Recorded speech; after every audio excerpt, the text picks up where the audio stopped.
up, your pony? This is Epic Dash reading another fanfic. This is another clopfic that I'm going to read. Now, of course, I won't be doing all clopfics, but I wanted to do this because this clopfic was requested to me. This is An Angel of Generosity by Nintendo Boy 1000. This was requested by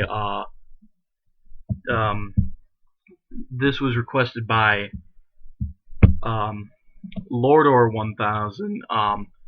Thanks, man, for just for showing me that kind of support work, even after my very first fic, and you already decided to request a fanfic for me. That's just amazing. That to me, that really does mean something. It means that my video did turn out well, and I'm really happy that it did. But so again, thanks Lordor 1000. Thanks Lordor 1000 for requesting this fic. And so I saw that this was what was requested, and I thought, first request, I'm gonna read it. I don't really have a good idea of what I'm getting myself into, but that's alright. That's why this is happening. So let's get in with the only chapter there is, Blessed with Love. Alright. Excuse me. Equestria, a land of earth ponies, Pegasi, and even unicorns, living together in harmony, sharing their happiness and love towards one another, making the land more prosperous and welcoming. Yet, despite the majority being positive, there are some dark corners residing in some places, especially within a city that lacks one aspect: generosity. It was a rainy and cold evening in Manhattan. The freezing and harsh breeze was fierce, and the rain poured down from the heavens in a dreary nature. Despite its gloomy appearance, Rarity still appreciated the city's architecture and prosperity. The famous ponies who reside there, inside that city, and the famous. Sorry about that. Let me redo that. Rarity still appreciated the city's architecture, the prosperity, and the famous ponies who reside there. That's better. See, this is what happens when you take time to actually look at the words you're reading. Inside that city, ponies believed that it was every mare or stallion for themselves. That the key to survival and achievements was to be better than the rest, leaving the weakest links in the dust. To Rarity, it was a city that was filled with stubborn children demanding and taking things and not returning the favor. But that didn't bother her at all. Living in Ponyville was much more peaceful and calming than any other place she'd been. Rarity kept staring at the foggy train window. Droplets of rain latched onto the cold surface of the glass, giving Rarity something slightly worthy to look at.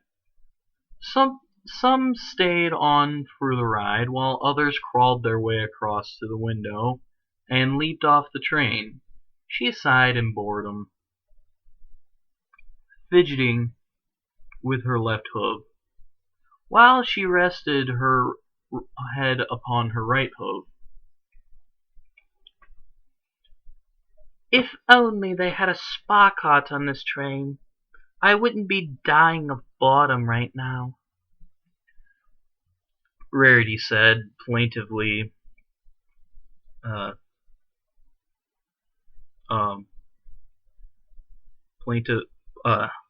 Plaintively, the boredom tormenting her. Yep. That's why when I travel long distances, I always make sure to bring shit to do with me. There's one thing I hate doing is going places and having nothing to do. Rarity should try it sometime. Bring shit along with you, Rarity. It's good for you. Her only objective in this short visit was to gather some rare materials for her new dresses. Materials that weren't sold anywhere but within the tall labyrinthine city. Think. I suppose a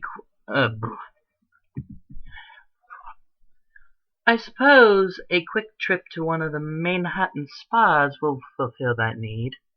After all, I must not disappoint hoity-toity for my unoriginality. Just wait until he sees what I bring him. His mane will surely just flip in surprise. Rarity looked at the bag sitting next to her and saw her spool thread collection. At first glance, she spotted a spool of rainbow-colored thread hidden amongst the other spool threads. Her face lit up with a heartwarming smile as she looked at the spool thread, reminding her of the pony who gave it to her. But the smile faded. Away as she felt something bitter about the peculiar spool thread. Really now. I can't imagine what it could be. Well, I mean,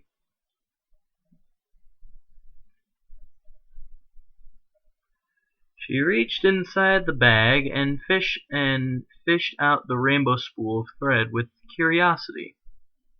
As she grabbed it, she pulled it out of the bag and inspected it, the color light reflecting off the thread. Being her third most generous gift, her second was her family, and her first was her friends. Friends before family. That's... Really? Friends before family. Okay then! I don't know if that's just because that's me, I mean, maybe it's because I find that weird because I come from a family where, it's family before friends. I don't know. Just, we have family values of a sort. I mean, I don't come from like one of those really strict families, but I also don't come from like a family where it's like, we don't care about each other at all. Like, not at all, but just like, I guess to say we have standards, something like that. I hope I'm getting the message across correctly because I'm how should I put it? Like we still look out after each other and we feel our families, we put our family first and foremost, I guess, is what I'm trying to say. I don't know about everybody else, but that's just how I am. Anyway, I'm putting too much thought into it right now. She started to ponder about the pony's well-being. After they parted ways, Rarity couldn't stop thinking about her ever since she received the gift. Her voice was charming and quite nice to listen to. Her mane and personality were absolutely stunning. But what she admired about her the most was her act of generosity. Wait. Huh? Rarity had hoped that she would be doing all right, alone with her new job and her new life. Even so, Rarity felt a bitter emptiness within her heart as she kept staring at the colored thread. Wait. wishing she had done more for the mayor, regardless of how she felt right now. Rarity was still focused on her purpose. She turned towards the window again, just as the train was pulling into the station. "I hope you're doing well, darling," thought Rarity, as the image of the beautiful face that had always seemed so full of life stirred in her mind. Okay, it's not. I thought it was Rainbow Dash. I don't know. That would. Oh wait, duh. Yeah, she did. Never mind. I know. I know what the Rainbow School was getting at now. Ugh, I'm an idiot. Coco Pommel was. I did it again. Why is it whenever I try to say her name, I say Pommel instead of Pamel? Coco Pommel was her name. There, now that I said it right. After Rarity had left Manhattan and settled down in Ponyville once more, both her and Coco had been sending letters to one another, sharing their daily stories, weird events, and so forth. For, for 3 whole months, Rarity and Coco sent message after message, giving the mail ponies an extra amount of hard work by traveling from one place to another. Nevertheless, both ponies immensely enjoyed reading and writing back to each other's letters. However, the letters she had been receiving from Coco stopped coming 2 weeks ago. It was peculiar of her to skip that many days in a row. Rarity didn't care if Coco's letters arrived a day or two late. She knew that Coco must just be too busy to write another letter. But 2 weeks without even a notice caused Rarity to feel concerned about her. Rarity didn't know where she was right now, but she had hoped to meet her during her day trip, just to make sure she was alright. Uh-oh. Plot device, I think, maybe. I don't want to get ahead of myself here. Before she made her way off the train, Rarity had donned her purple coat and opened her umbrella to avoid as much of the terrible weather conditions as possible. Once she was off the train and out of the station, she was greeted by the fantastic structures of Manhattan. The streets were overrun by soggy mists and large puddles were scattered in various places, and there were only a few ponies that dared to venture out in the cold weather. The temperature wasn't exactly pleasing to Rarity, but she shrugged it off as she was under weathers like this before.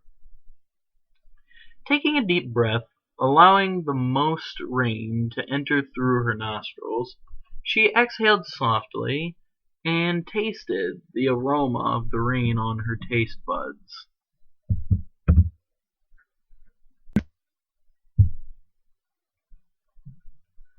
With no time to waste, she started walking down the sidewalk and begun her journey into the atmospheric city. Walking down the drenched sidewalk, Rarity took her time by admiring the features inside the city with glee. The aroma of rain that entered Rarity's nostrils was still naturally delightful to smell. A series of bright lamp posts that formed a sequential pattern guided her way through the eerie and blurry trail. Excuse me. Taxi and cabbie wagons, operated by stallions, ran from street to street, fighting off the cold breeze and harsh rain, while trying to get the passengers while trying to get to the passenger's destination as quickly as possible. Yikes. Okay then. It's very cold in Manhattan. Ugh. Oh well. Suck it up, Manhattan. I live in fucking Dubuque. When you get when you get fucking colder than Antarctica, you have a right to bitch. Until then, shut the fuck up. Oh my god.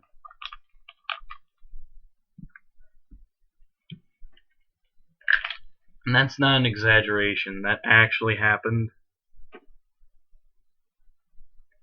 I know. I live here.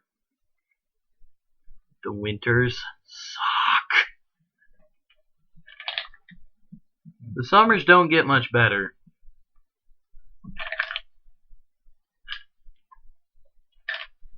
Yeah. Anyway. Where was I?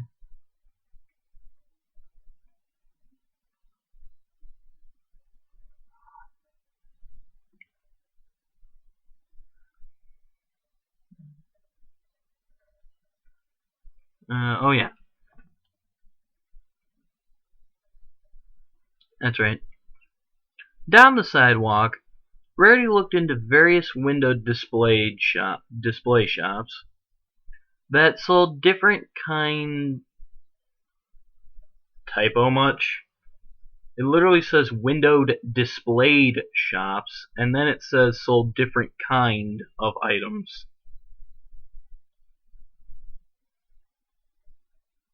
Like, how is it when I try to write a fanfic that for that's the problem that I have with fanfiction though, is like, first of all, the format that it's supposed to be put in, pretty confusing. Maybe that's just me, I don't know. But secondly, what I have a major problem with is, how is it that I'm spelling everything correctly and using perfect goddamn punctuation and shit like that, yet just because that they have, like, literally it's just because I don't know the correct format. But in the meantime, shit like this gets through. 2 typos in 1 sentence. I don't know. Just makes me kind of mad. Oh well, let me correct it. So for all you readers, or for all you viewers who are listening to me read this, Rarity looked into various window display shops that sold different kinds of items, most of which she ignored admiring. Rarity also kept stepping on recyclable garbage on the ground to her disgust.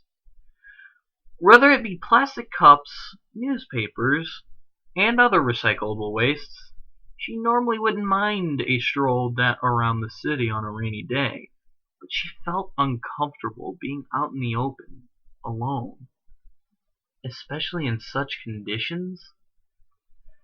She continued to trot along the sidewalk, passing from building to building to reach her destination.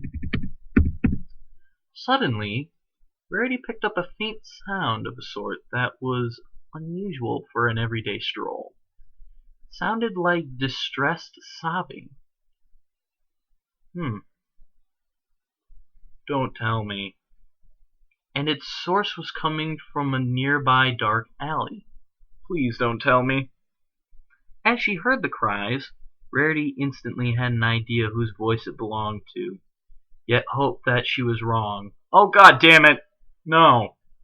No! No! Please no! With no other pony nearby to come help, she summoned her courage and went inside the dark alley to investigate herself. No! No! Please! No! No! No! Within the dark and eerie alley were knocked over trash bins that spilled disgusting garbage on the ground. Wet Wet stray cats hissed at Rarity, showing unwelcome hostility. Rarity grimaced in disgust at the cat's scary features, but she was still focused on the distressed sound coming from the alley. No! It took some bravery to allow her to venture further into the twists and turns of the dark alley.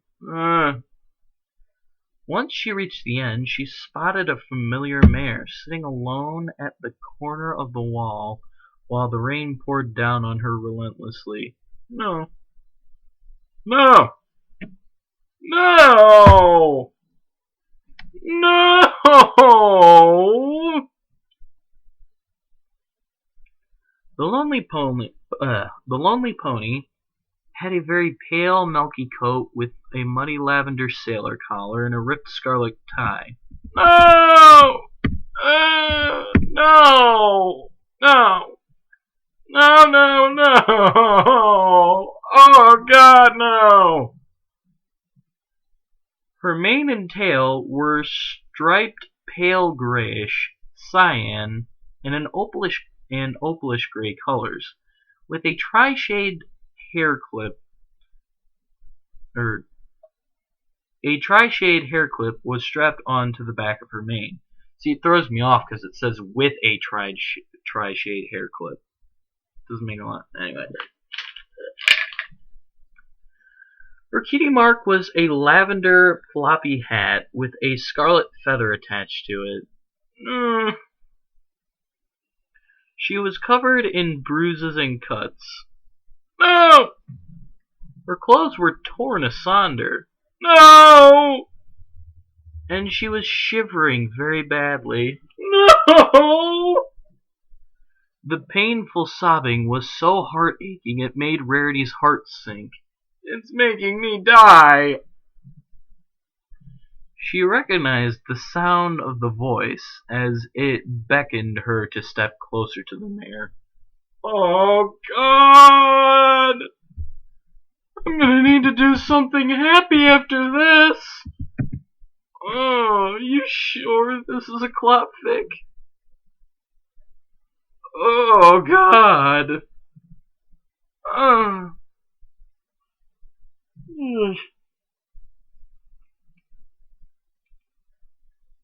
Coco, is that you, darling? She asked, her voice tinged with worry. The mare's sobbing paused.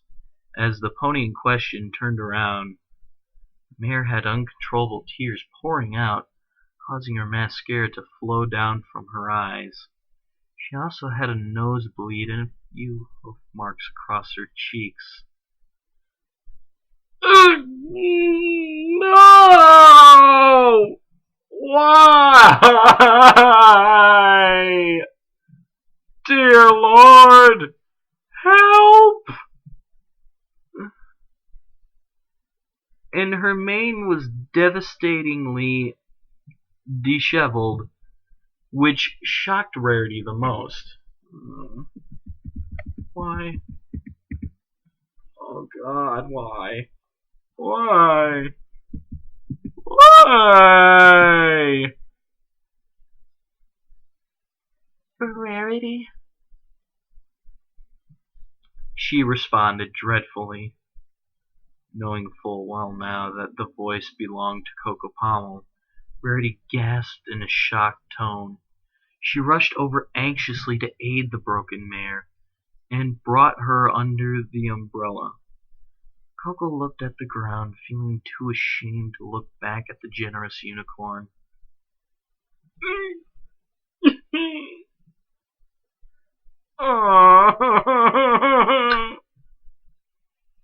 She kept sobbing painfully as more tears fell down her eyes. Her cry was so heart-aching it caused the white unicorn to provide more comfort to the poor broken soul.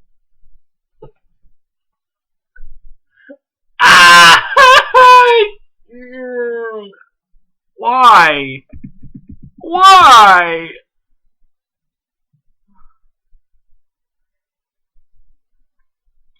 Oh, Coco, what happened to you, sweetie? Rarity asked compassionately. Coco had always admired Rarity, especially her good, generous nature. Where it was luck or fate, Coco felt unworthy of meeting Rarity at her darkest moments. But at the same time, she was immensely thankful for her support.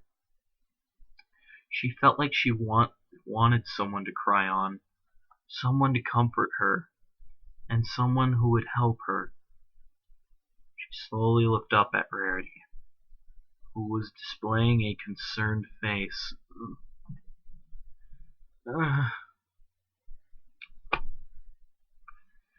Seeing the gentle expression on the unicorn eased Coco's heart from the tormented suffering she had gone through. I don't even know what it is, and I don't wanna!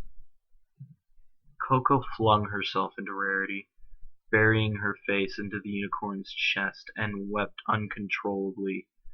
Rarity smiled as she wrapped her hooves around the mare's head, stroking her mane gently and resting her own head on hers. There, it's all right. I'm here, darling. You're safe with me. Rarity cooed in a comforting tone.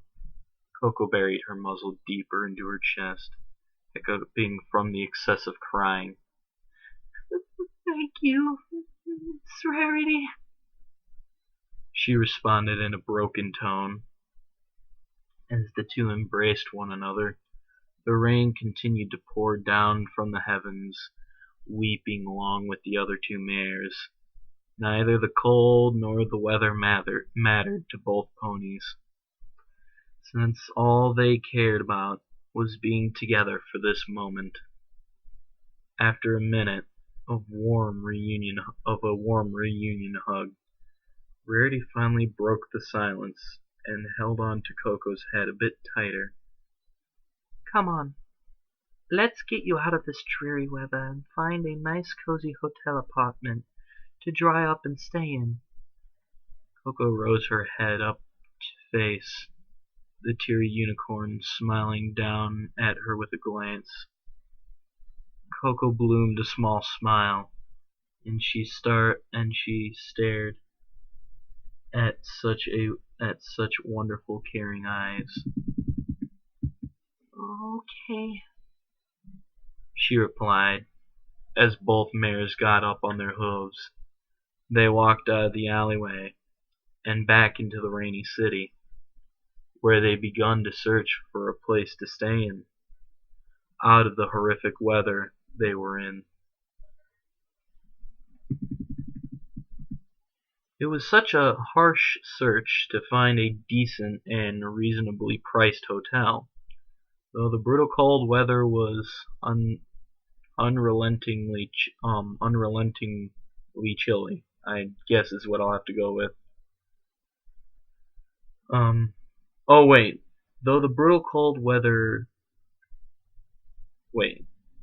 Oh, whoops. Now I know I'm fucking up. Though the brutal cold weather and unrelenting chilly winds and the obstacles they encountered, Rarity made sure that Coco would make it to safety. Eventually they saw a small yet decent hotel just up ahead. Both dressmakers would have just died from embarrassment if any pony out in the public saw them, and started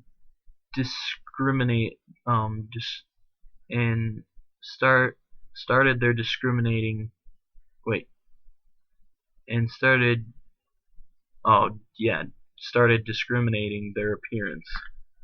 But nonetheless, they were glad that they were out of the fierce rain. As the two ponies checked in from the front desk, Rarity paid the clerk and obtained the key to their room. Thanking the clerk, the two mares set off into the hotel room and searched for their room. Set off into the hotel and searched for their room. My bad. They climbed three floors of stairs and walked down several hallways of doors. During their travel, Coco couldn't help but to look down at the ground miserably. Hang on. comfortable.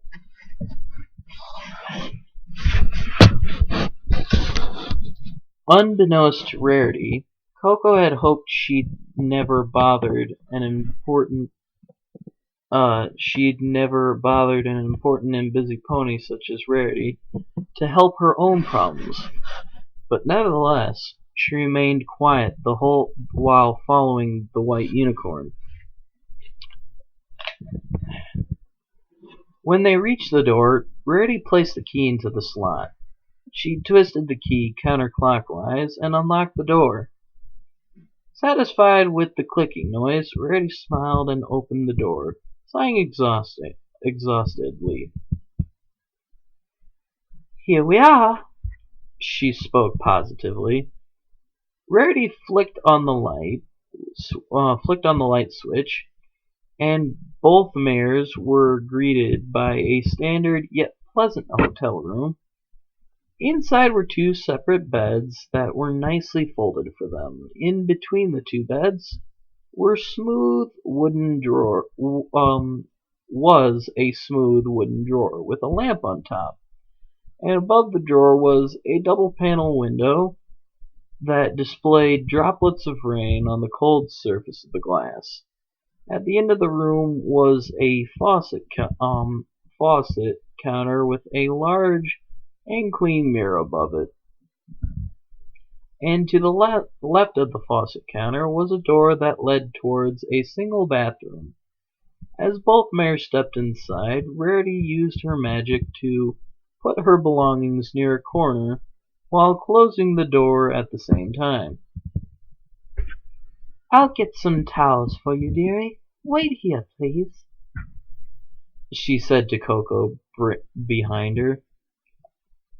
Rarity walked towards the end of the room and entered the bathroom to get dry towels. While she waited for her to return, Coco kept looking at the ground with her face full of distraught and suffering. She wished she could had dealt with her ordeal all on her own.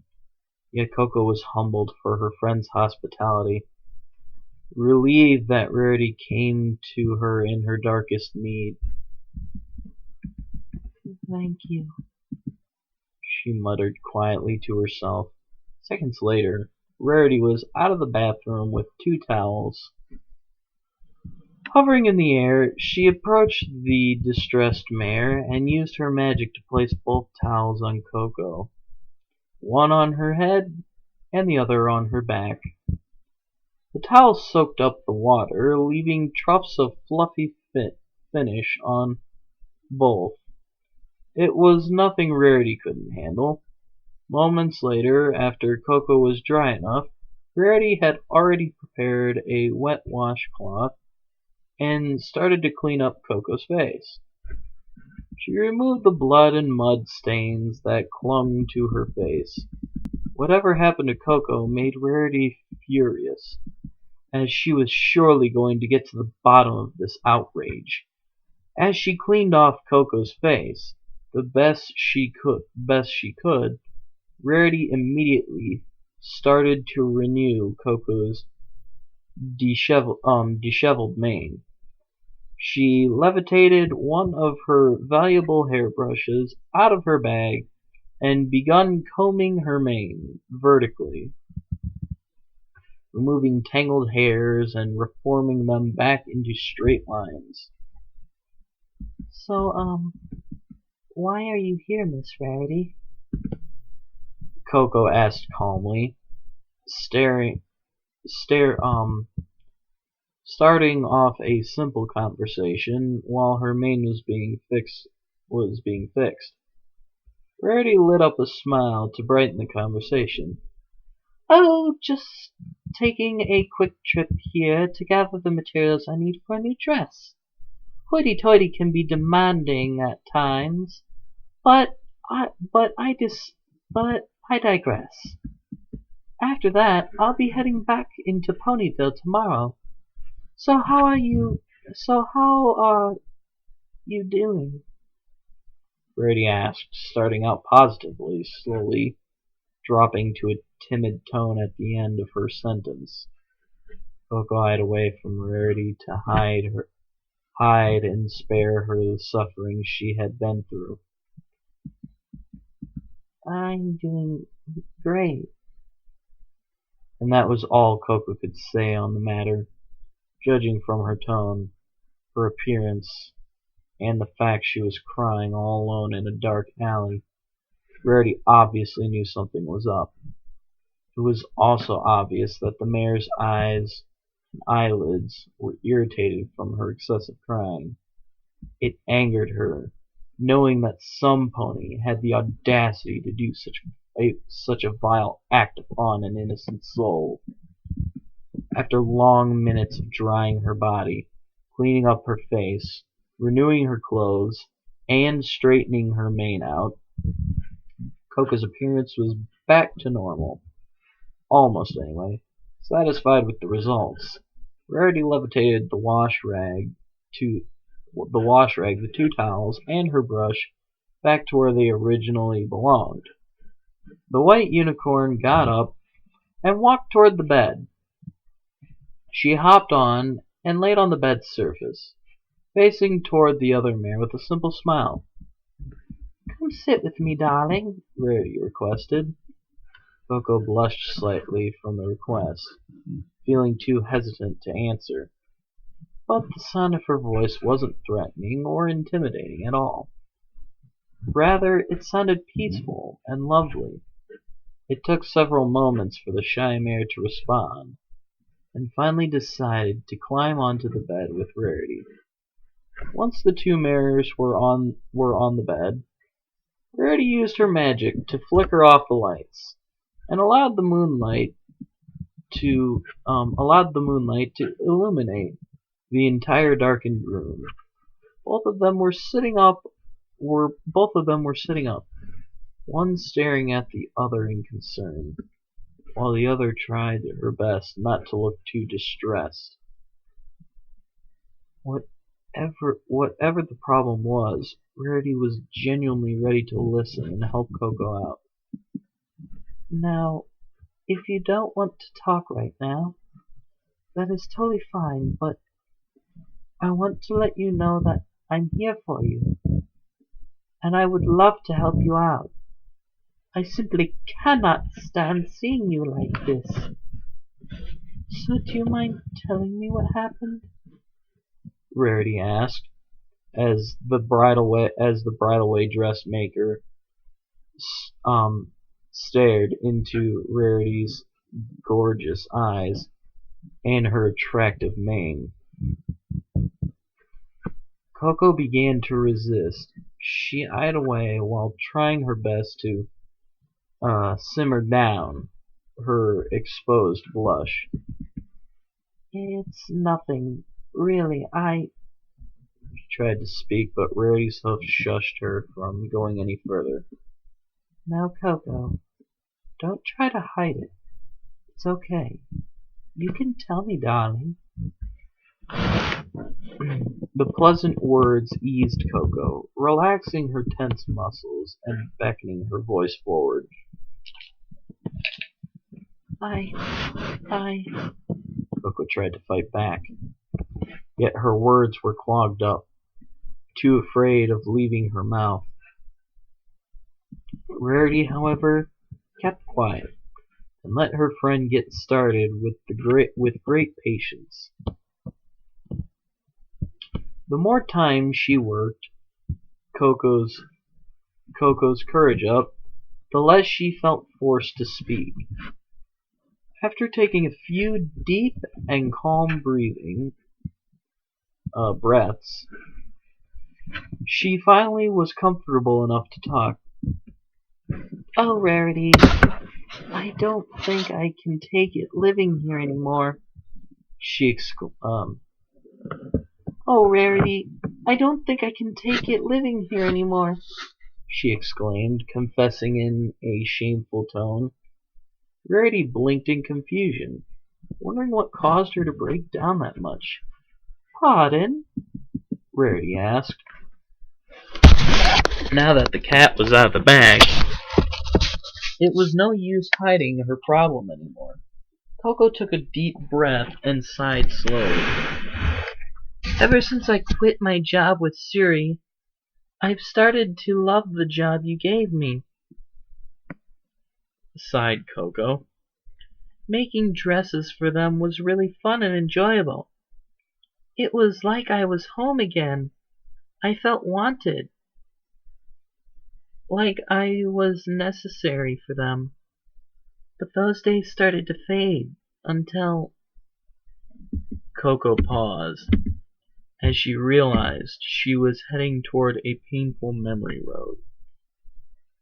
She was starting to become hesitant once more, but Rarity placed her hoof on Coco's shoulders. Placed her hoof on Coco's shoulder. Shoulder pad, what? That's what it says, shoulder pad, what? When was she wearing shoulder pads? What? You know what, I don't even care, I'll just take that out. On Coco's shoulder to reassure her that she was ready to listen. Until what, darling? Rarity asked curiously. The more time Coco was with Rarity, the more she felt safer and calmer. Willing to give it a shot, Coco began her story as calmly as she could. Well, we were doing just fine until we were having financial problems. It all started after we ended the grand finale of our recent performance. You should have been there. The audience cheered for the actors loudly. We thought we did a pretty good job, especially for me, since I worked so hard on those costumes. It was one of the most spectacular and gratifying nights of my life. But strangely, after the show, we discovered that our revenue was very low. We found out that the reason for that was only a few ponies out of 100 actually paid for their tickets. The rest were just freeloaders. And that's when we started to have problems. What happened? Rarity inquired further. With nowhere to turn back now, Coco was about to approach her most painful memories she ever had. But with Rarity on her side, she did her best to express the event. Our director felt so depressed, robbed of his own creation. He started to make us work harder for the next performance, especially for me. He wanted so much out of me that I couldn't keep up with. I've tried my best, I truly did, but I started to feel pushed down as time went by. Our director had been drinking himself down, and eventually he showed us his true nature to us. Then, when I was on my break, the director got so angry at me for being lazy. Coco took a deep breath and continued. And started to abuse me more than the rest of the staff. He hurt me in more ways than one. She paused for a moment to gather her strength up. She was nearly breaking into tears, and Rarity wanted to be with her when she does collapse. Oh God! This is so depressing! It hurts! It really hurts to read this. It's just too depressing. Well written, but depressing. Ugh. What did he do? She asked with great concern and curiosity. Uh-oh. Coco took her time to regain composure, trying to fight back the tears that were coming. Rarity was in no rush. She waited patiently for her to continue. It was nerve-wracking to take everything she said all in, but she was sufficed enough to let her patience guide her through. After a few long moments to gather enough strength to continue, she wiped away the tears and prepared to continue talking.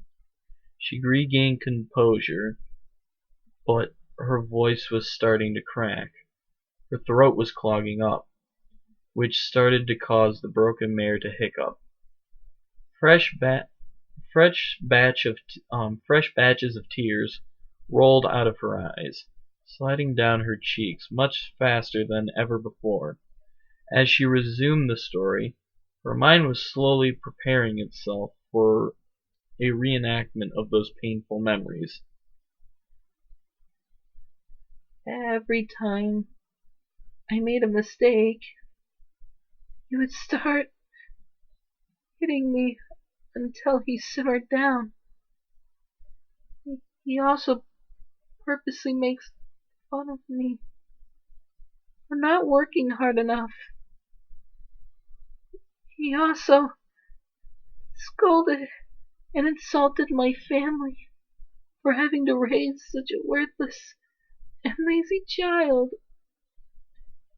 And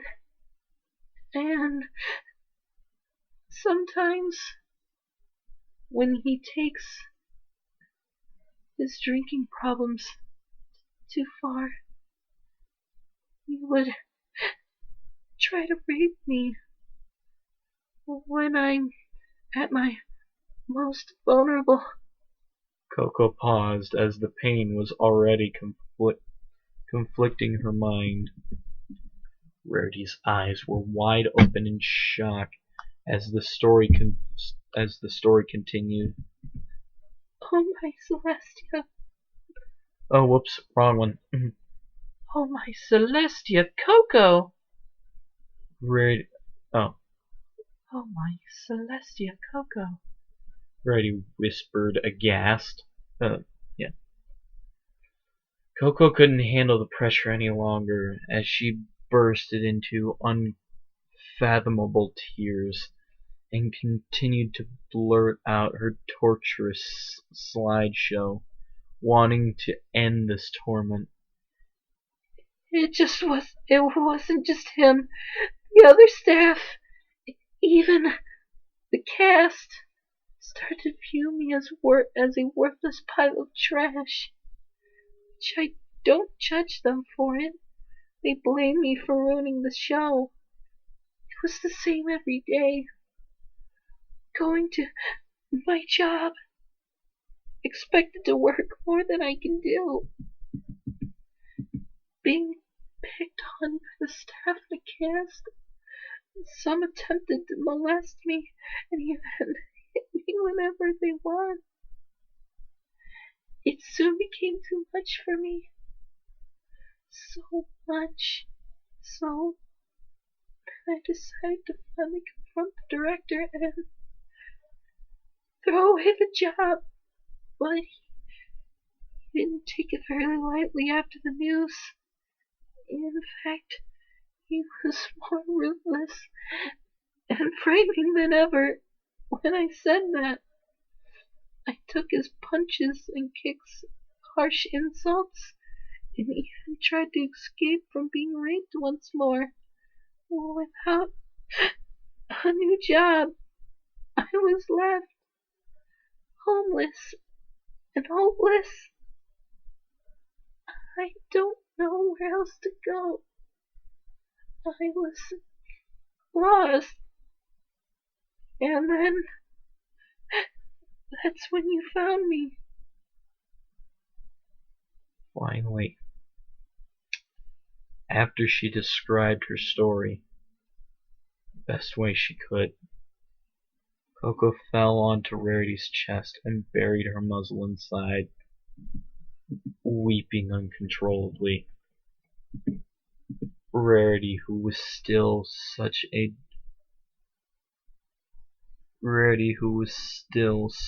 by the story, was left shocked and appalled. She had no idea her director, her director friend, would turn out to be such a despicable character, especially in his darkest hours. Not even that it made her more sick to hear her friends struggle to please such ungrateful ponies. Oh, Coco dear, I'm so sorry that this ever happened to you. Ray said sympathetically. Coco lifted her head up and stared at Rarity, tears rushing furiously down her cheeks. Her voice still stuttered and cracked. Ugh. This is really fucking hard to do. This is really fucking hard to do right now. Holy shit, this is so hard to do.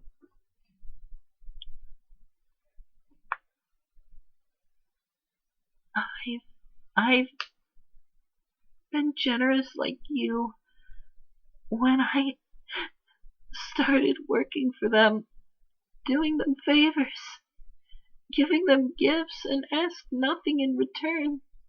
Nothing except respect. It felt great to be generous. It makes me feel like such a nice pony. I tried my hardest to please them, but they just shoved me away like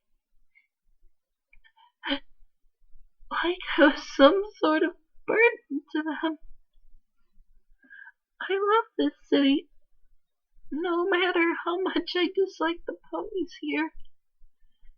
It's still my home. This city has been kind to me. It has let me have so much, so many happy memories to share with ponies like you and your friends. If only my parents were alive, I don't want to see them. I don't want them to see how much of a failure I've turned out to be. I'm nothing but a pathetic loser that can't even stand up for myself. I hate myself and my life.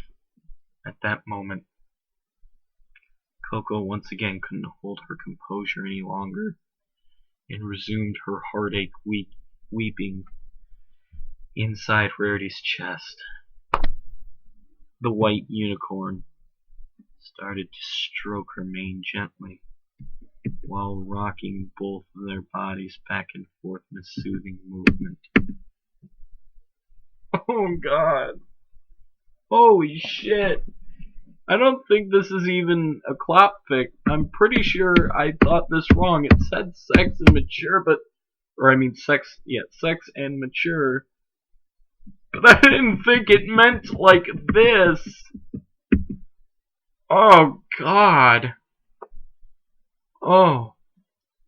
Never mind, this isn't a clopfic.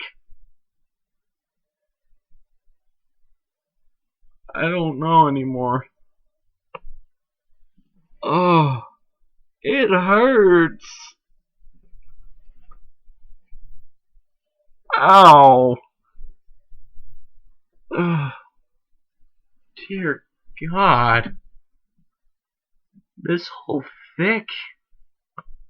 It's good. But man, does it hurt. Shh. It's okay, Coco. Just let it all out, darling. While Rarity gave Coco the opportunity to regain her composure, Rarity was also shedding tears of her own. She couldn't bear to imagine a more horrible fate for Coco, but it didn't matter. Rarity was with her precious pony, and that was all she needed right now. And some pony to actually comfort a tormented soul in their greatest time of need, and listen to their problems, whether it was by luck or fate. Rarity was thankful for being able to meet with her at such a time, and save her from the cruel hands of reality. After a few moments went by, Coco had gathered up almost all of her strength to continue talking. She let herself off of Rarity and stared back at her. Oh, and I'm really sorry for not writing you back. I was too busy dealing with the hardships, my tight schedule. That's the reason why I couldn't make a letter. Oh, Rarity, please forgive me. I was so tired every day, and... Once more Rarity interrupted her. Oh, darling, it doesn't matter. It doesn't matter. I don't care if it takes years for you to write another letter to me. As long as I know you're doing okay, then I will be too.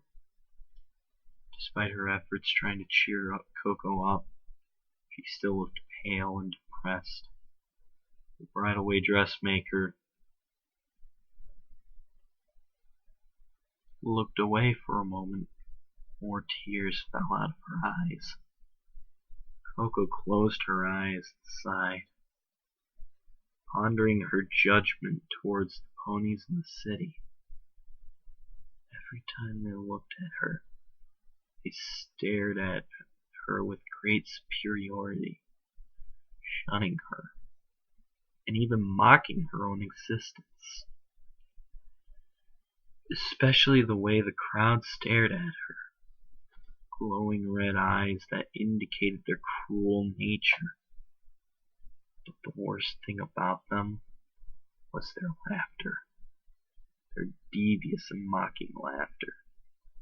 It was a nightmare of unbearable pain and loneliness that drove Coco into a state of unimaginable anguish.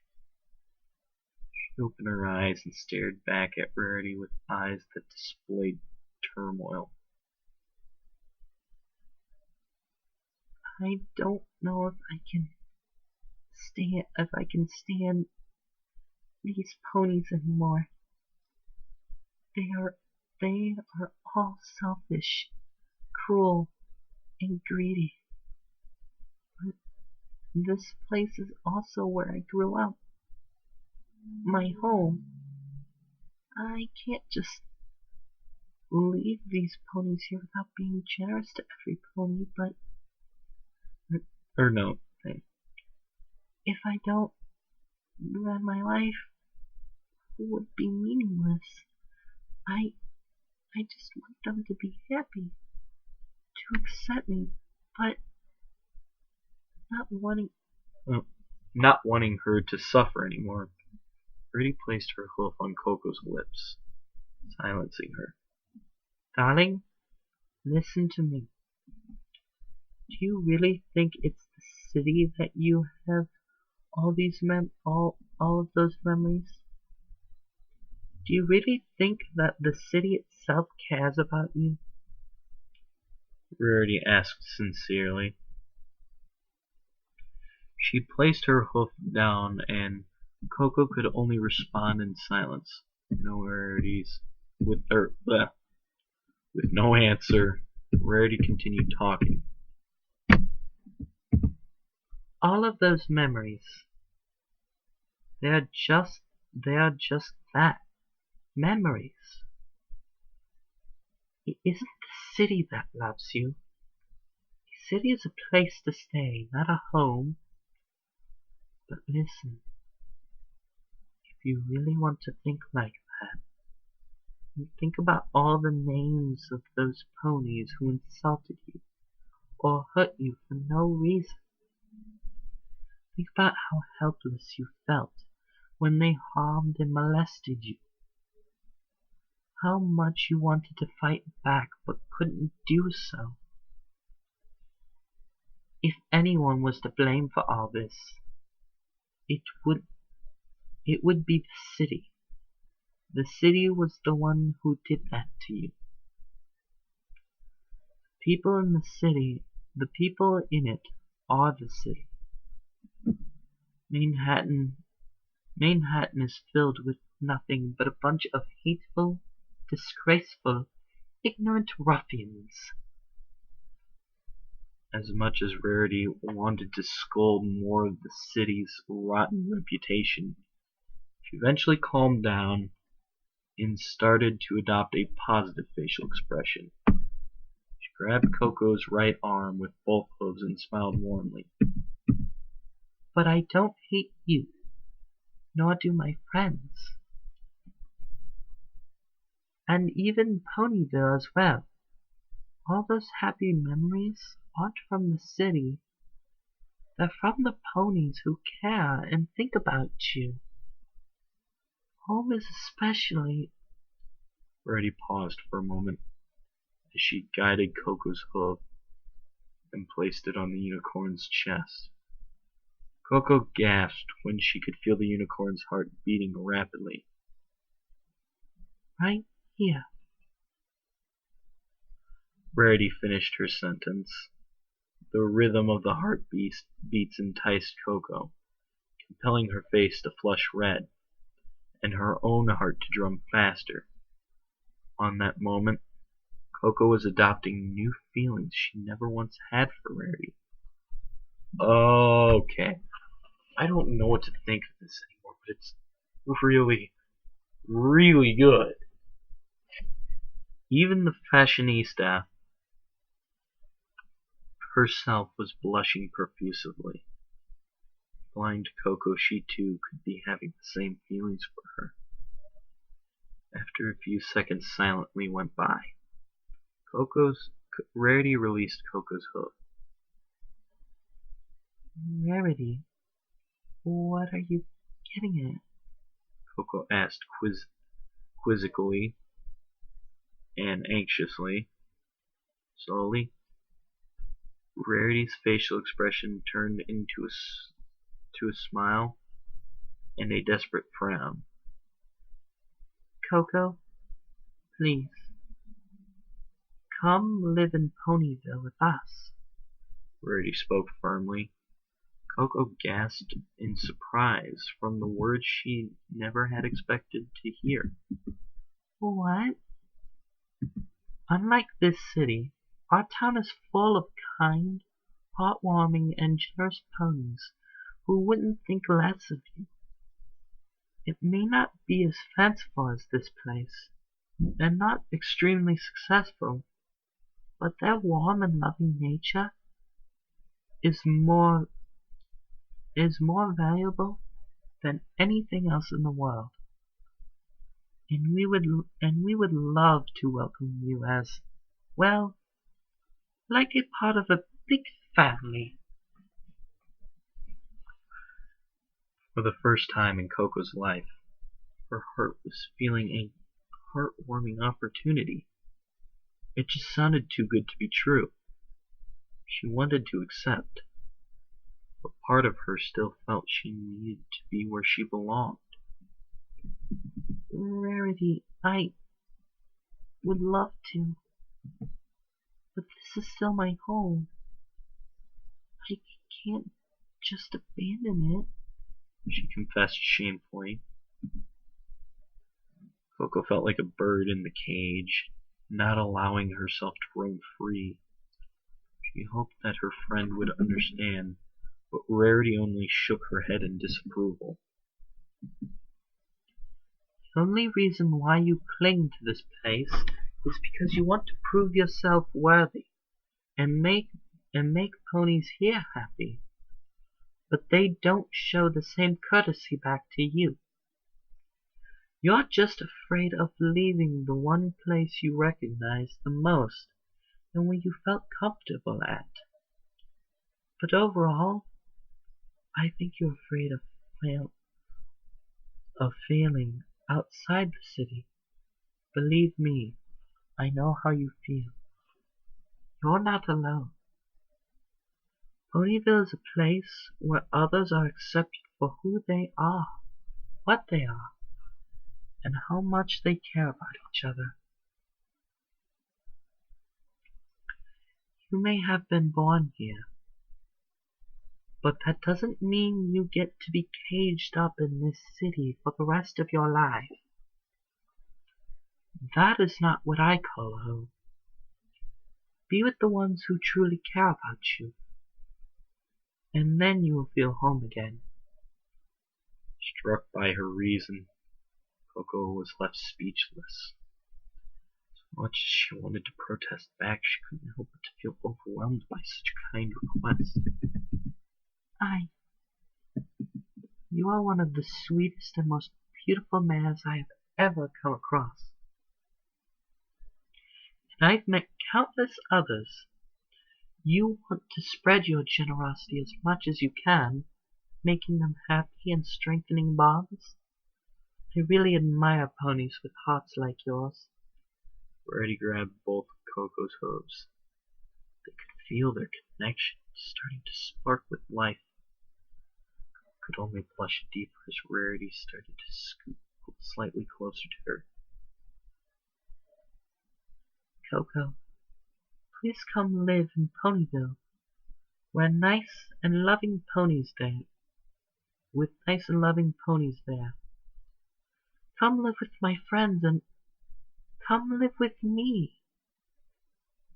The moment Coco heard Rarity mention herself, Coco gasped in surprise.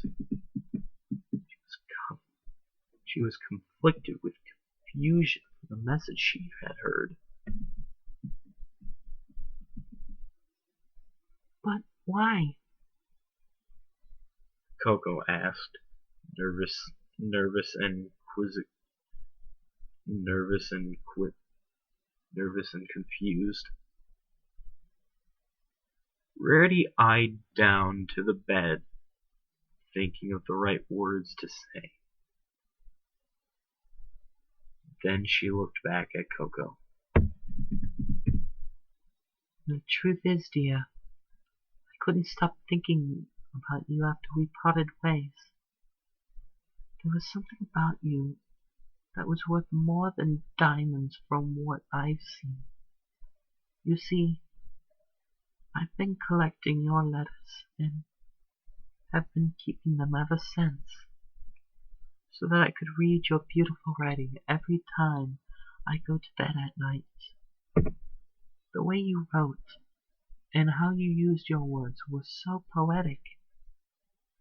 As she continued to talk, Coco couldn't help but to scoot slightly towards Rarity. You think my letters are poetic? Coco asked, causing Rarity to scoot closer just slightly. Oh yes, they were simply marvelous. It looked as if I was reading a very great novel. Every time you responded, I couldn't help but to feel envious of your work and your writing, just like your creativity and personality. But when the letters stopped coming after a few days, I knew that something was wrong. I had a hunch you were in trouble. I could just feel it. If only I had known about this sooner, I would have paid a visit to that dastardly director and given him something to think about. If only I had known this was happening, I could have returned and been at your side. After all, you're smart, generous, kind, and beautiful. Hearing the last word Rarity said made Coco's heart jump, filling her body with glee. Thank you. Coco said, her tone shifting toward affection. As the two mares stared at each other, they felt more and more comfortable. It was undeniable that both had the same feelings burning deep inside them. Their eyes glistened ever so marvelously. Their breath was in perfect sync, and their hearts were beating as one. Excuse me.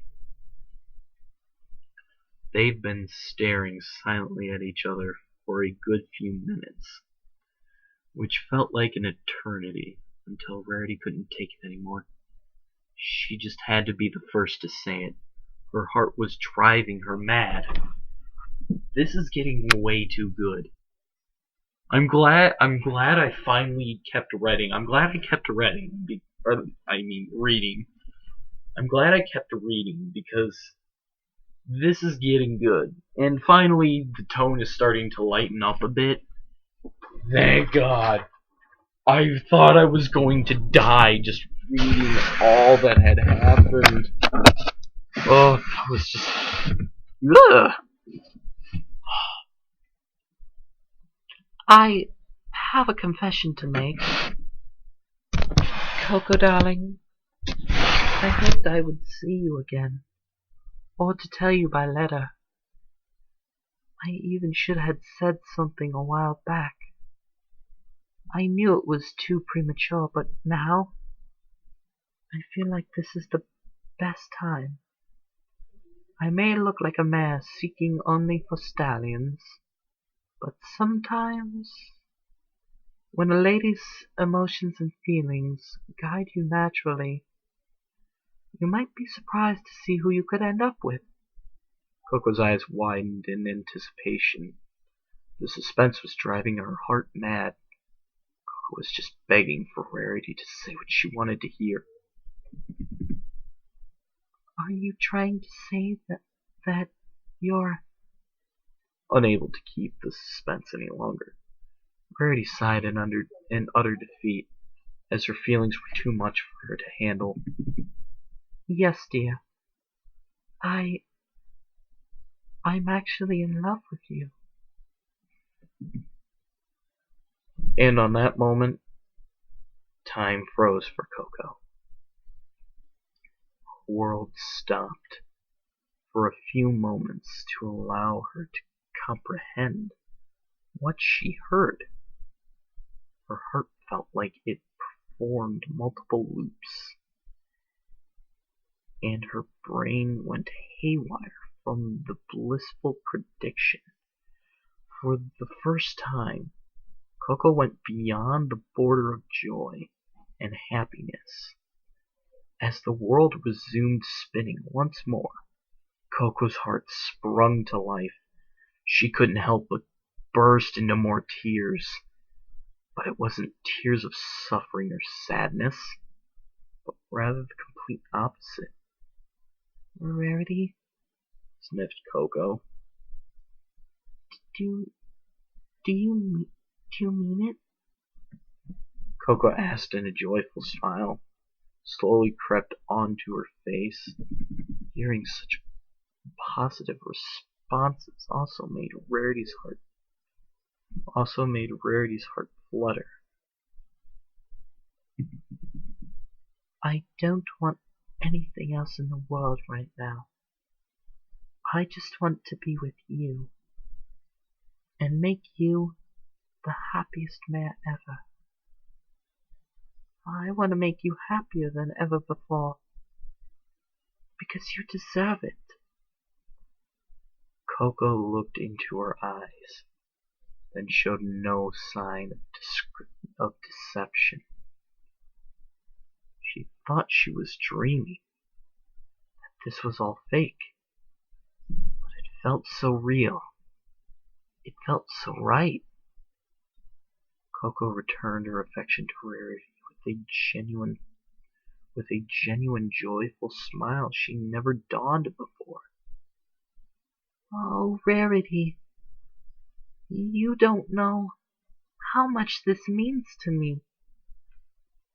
I also have a confession to make. I too have been keeping your letters. Coco admitted with full confidence. Her heart burst out of her chest. It was Rarity's turn to feel blissful as her heart pounded wildly. You have? Rarity asked in utter surprise. Coincidence or not, the news was just joyful. Coco scooted toward Rarity. Their faces were merely a few inches away from each other, and their lips will soon be intertwined with one another. Yes. You write so elegantly, and your writing is so elegant and charming. Your letters even smell like your perfume. I keep smelling them to always be reminded of you.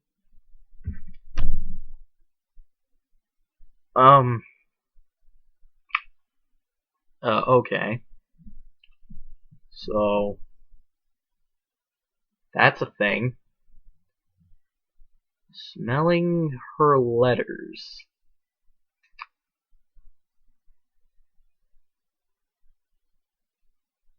Smelling her letters. Can I say it again? Smelling her letters.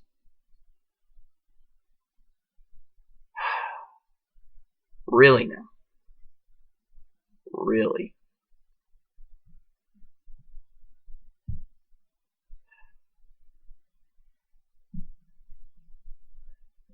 This is the part where I say it. I don't care.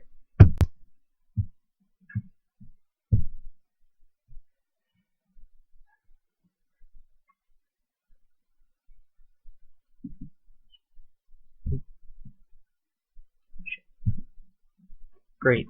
I did something. I went to page end. Okay, hang on.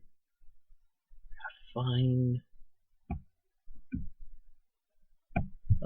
Let me go back.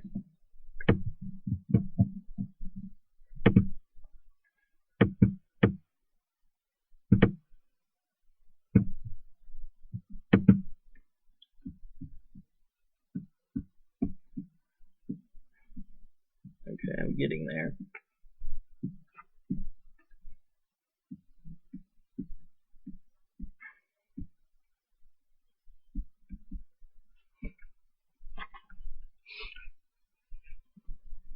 Ugh. God damn it. Ugh.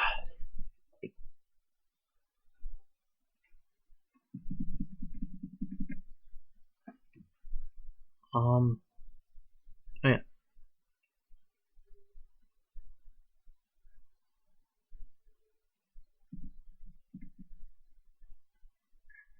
Okay, here we are back at the whole smelling perfume thing. Ugh. God damn. It was at this point Rarity could feel Coco's lustful breath beckoning her to submit herself to its enticing temptation. She held on to Coco's hooves, readied herself for the big moment at hand. Oh, Coco, does this mean that you also... Rarity was cut short when Coco unhesitatingly answered right away. Yes, Miss Rarity. I'm in love with you as well. Rarity gasped in utter bliss. A thrilling shock traveled up her spine, hearing her response. Coco saw her expression and giggled in great delight.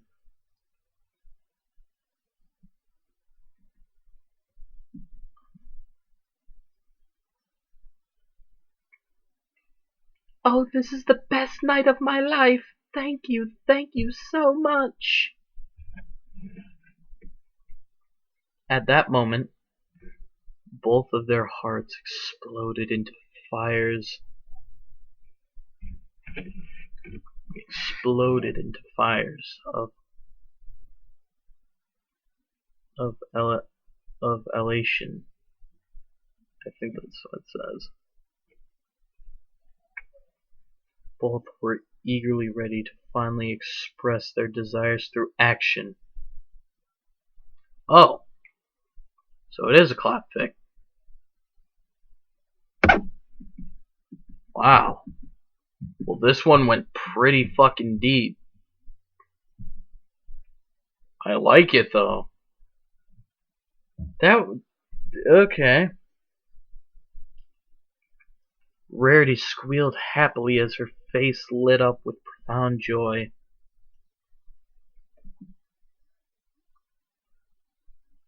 Oh wait. Okay, so first time it was Coco speaking, so I fucked that up. I fucked up! I fucked up! And thank you too, my love, Rarity replied excitedly. It was then that their long-awaited lips finally clashed with one another, locking themselves with a fierce embrace. It started out lightly, but over time the mares were consumed by lust, and their kiss became more passionate. Excuse me. As their lips produced loud smacking sounds. Moans of ecstasy escaped through their mouths as their tongues wrestled with each other. Both allowed their aliens to explore and relish the taste of the inner walls of their cavern. Really? Just what the fuck? What the fuck?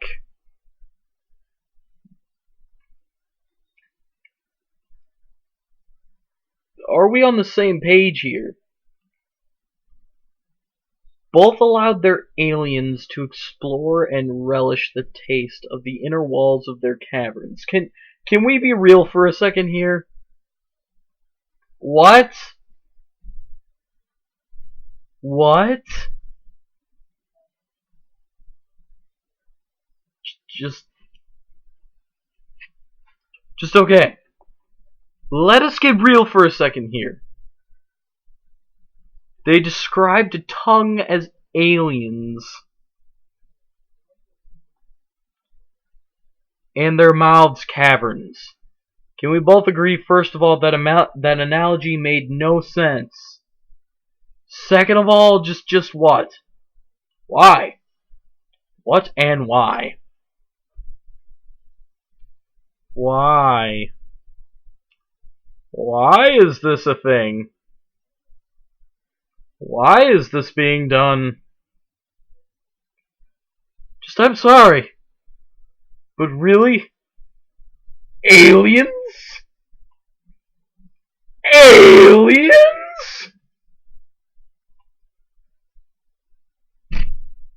Aliens!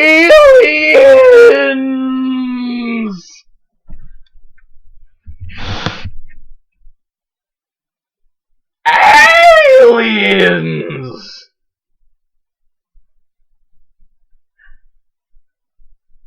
Aliens. Okay, moving on.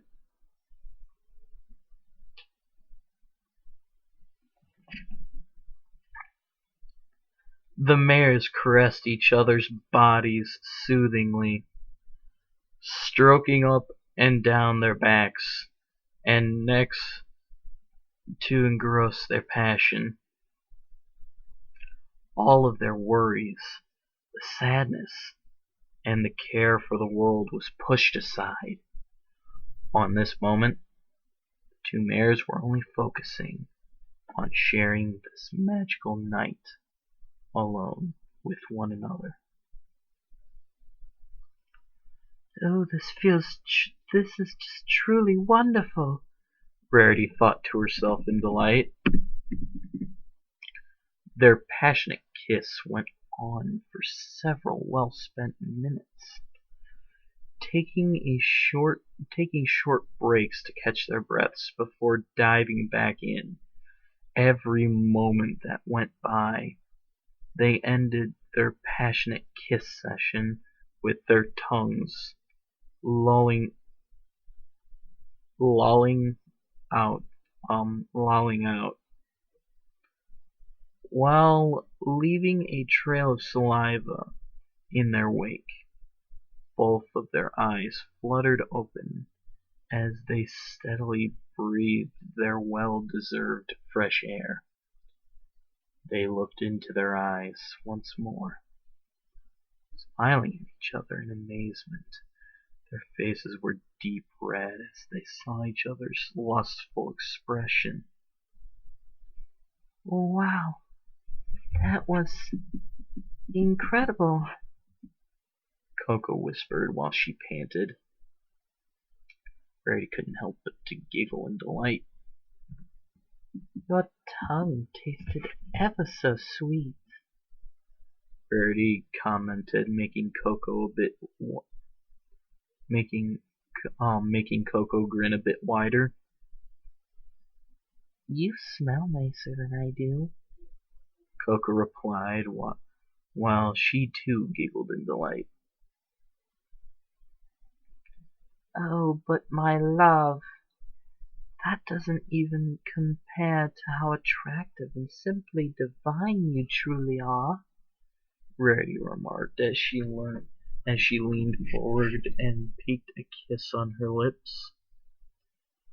She then started nibbling on the bridalway dressmaker's ears, licking her cheek and neck ever so greedy. Coco moaned so softly. Her body started to quake in pleasure from the unicorn's sensational touches. Oh, Rarity, cooed Coco as she closed her eyes while exhaling in pleasure. At this point, both of the mare's nether regions were soaking wet, especially during their kissing session. Their marehoods were burning with desire, pleading their owners to satisfy them, begging and encouraging them for their release. Rarity tried her best to resist the temptation and keep her focus on pleasing her lover's body, but it proved to be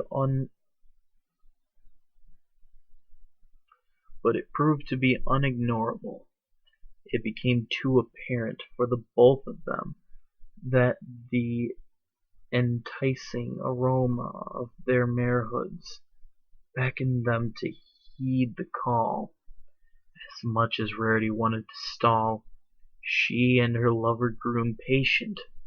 Rarity stopped nibbling her ear and stared at Coco with desire in her eyes.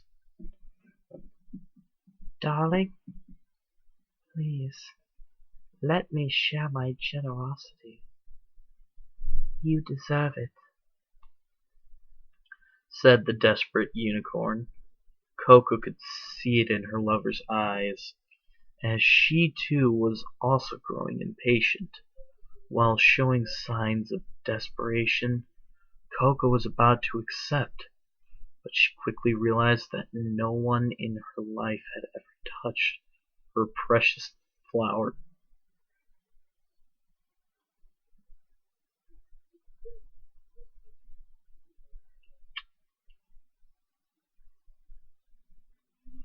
Sorry, just caught a bit off guard. I shouldn't be at this point since aliens. Aliens. Aliens. Back to the story. She was hesitant, unsure of allowing the only mare she ever looked up to vandalize her precious lips. Yet at the same time, she wanted to please Rarity greatly for all she had given, and she couldn't back down now. Okay, let's be honest here. Seriously, one thing's for sure about Coco in this fic is that she spends a lot more time battling her emotions. I mean, just as far as like she's basically having herself on, I want to do this, but no. Like, she's basically mentally arguing with herself.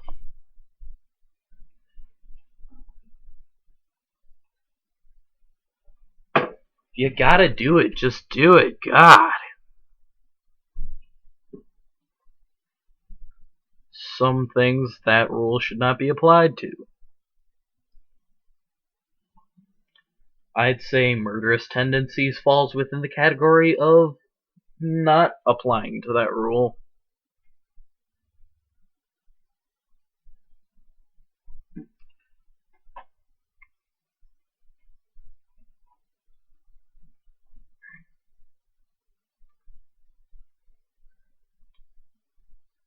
And yet, alright, it took her a considerable amount of thinking before she responded with a nod.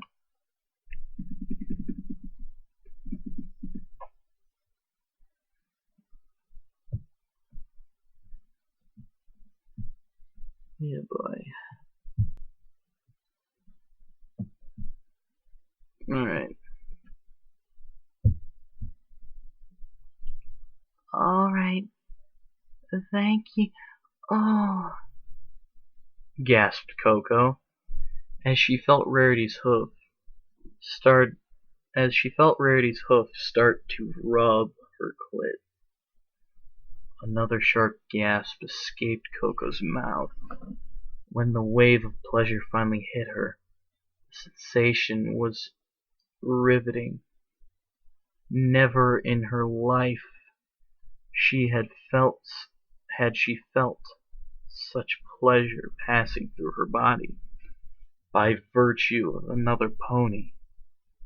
As the unicorn gently rubbed the small nub in a circular motion, she watched her lover shudder so adorably. Coco's body seemingly acted by itself from the waves of pleasure and started grinding and thrusting forward and back. This only pleased Rarity further, seeing her lover enjoy the jovial sensation. Rarity wanted to see more. The reaction was just turning her on so much. She sped up and began rubbing faster, causing Coco to writhe in pleasure. Oh my, you feel great. Please don't stop. Coco panted frantically. Rarity's hoof was soaking wet after a good handful of seconds of pleasuring Coco's nether region. Rarity could hear her pussy swishing in her secretions. It was just orgasmic to hear such sound.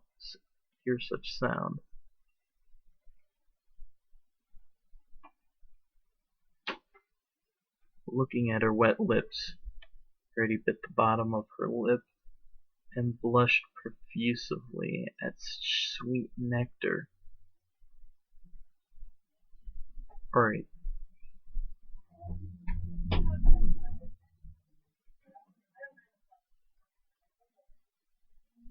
Alright. Let's keep doing this. So inviting. Rarity murmured unconsciously, licking her lips apprehensively. As she started to lean down toward Coco's thighs, Coco felt that Rarity had stopped rubbing her clit and wondered why she ceased.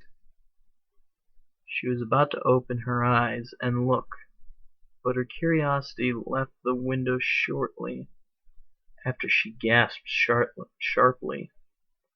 Once her tongue in deep, each thrust that entered and exited the depths was causing Coco's slick, wet walls to squeeze around her tongue, provoking a long, stifled squeal from her lover. Then Rarity slid up and wrapped her lips around her lover's button.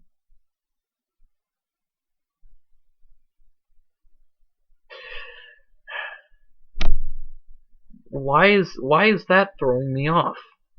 Again, nothing in this should throw me off anymore. I heard aliens. They described tongues as aliens. Nothing else should faze me at this point. Just nothing. That should be all said and done with. Like, there should be nothing else to this. I heard tongues being called aliens, and I'm still reading this fucking fanfic. Why is there still things phasing me? Why? Why? I don't care. The unicorn gave it a couple of light sucks and let it slip free again. After a few suckles, both soft and hard, she dove right back into the hole. Rarity savored the taste of her lover's sweet nectar, moaning in enjoyment while listening to her lover squeal and wheezing uncontrollably.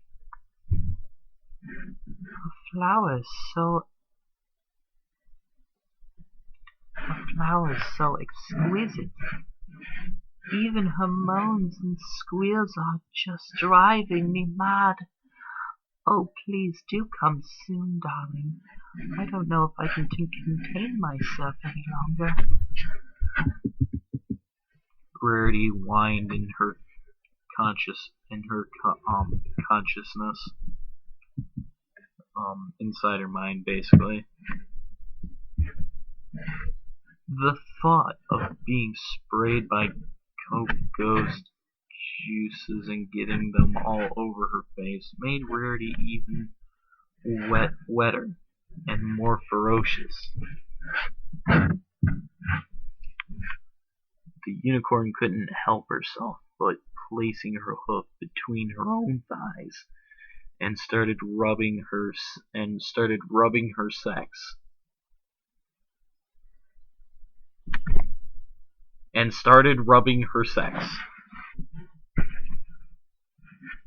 Again, shouldn't faze me. Aliens, but it is.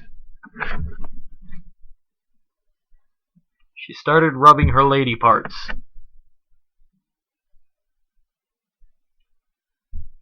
Sensation drove her mad. She was deeply infatuated with her mare. She placed her other hoof on Coco's love button and continued rubbing it in a clockwise motion, while her tongue dug deep into her walls and eventually found the right spot. Coco reacted to the stimulation as she rolled her head backward and her tongue rolled out. Oh, that's what it should say. Why does it say lolled out? Like L-O-O or L-O-L-L-E-D. That should be rolled. Why? Why?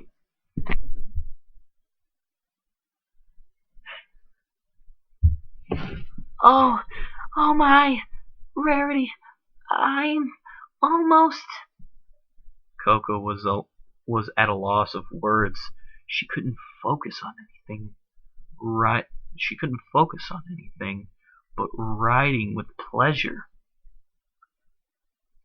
Her body was experiencing so much sensation that it made her fall back onto the pillow behind her.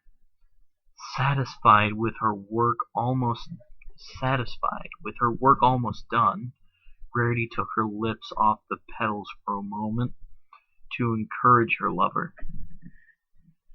Yes, yes, my love. Don't hold back now. Rarity quickly added before eagerly diving right back in. She rubbed Coco's button faster, excavating her walls more ferociously and furiously, rubbing her own sex. Just again, her sex. Rarity's sex. Fucking cunt, okay?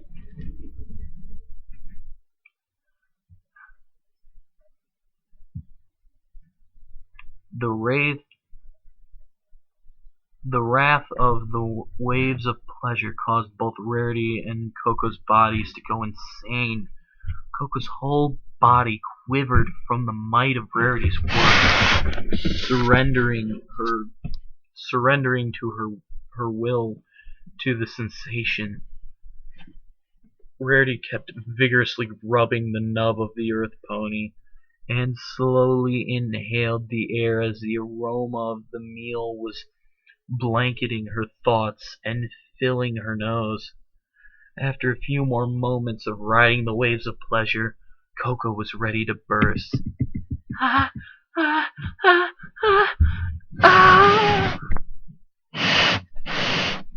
Coco screamed heavily as the sickly sweet fluids that had shot out of her cave splashed into Rarity's mouth. After devouring the first load, Rarity pulled back from Coco's lips and opened her mouth wide with her tongue hanging out. While she kept rubbing the clit vigorously, Coco continued to gush her juice out of the flower, splashing all over Rarity's face. Rarity kept her eyes shut and her mouth wide open, savoring the feeling of Coco's juices. Because again, it's a sex. Coco's sex. No, just gonna use juices. The feeling of Coco's juices spraying her face while she exhaled joyfully. It felt perfect. It was exactly what Rarity had hoped. Oh, yes. Simply wonderful. Rarity cooed,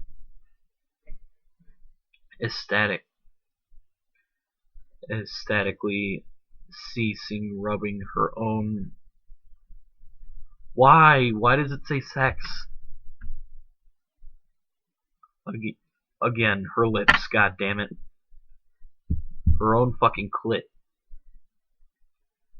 After a glorious handful of seconds of ejaculating, Coco's quivering body ceased moving. She panted for fresh air at last, overwhelmed by the shrill experience Coco went through.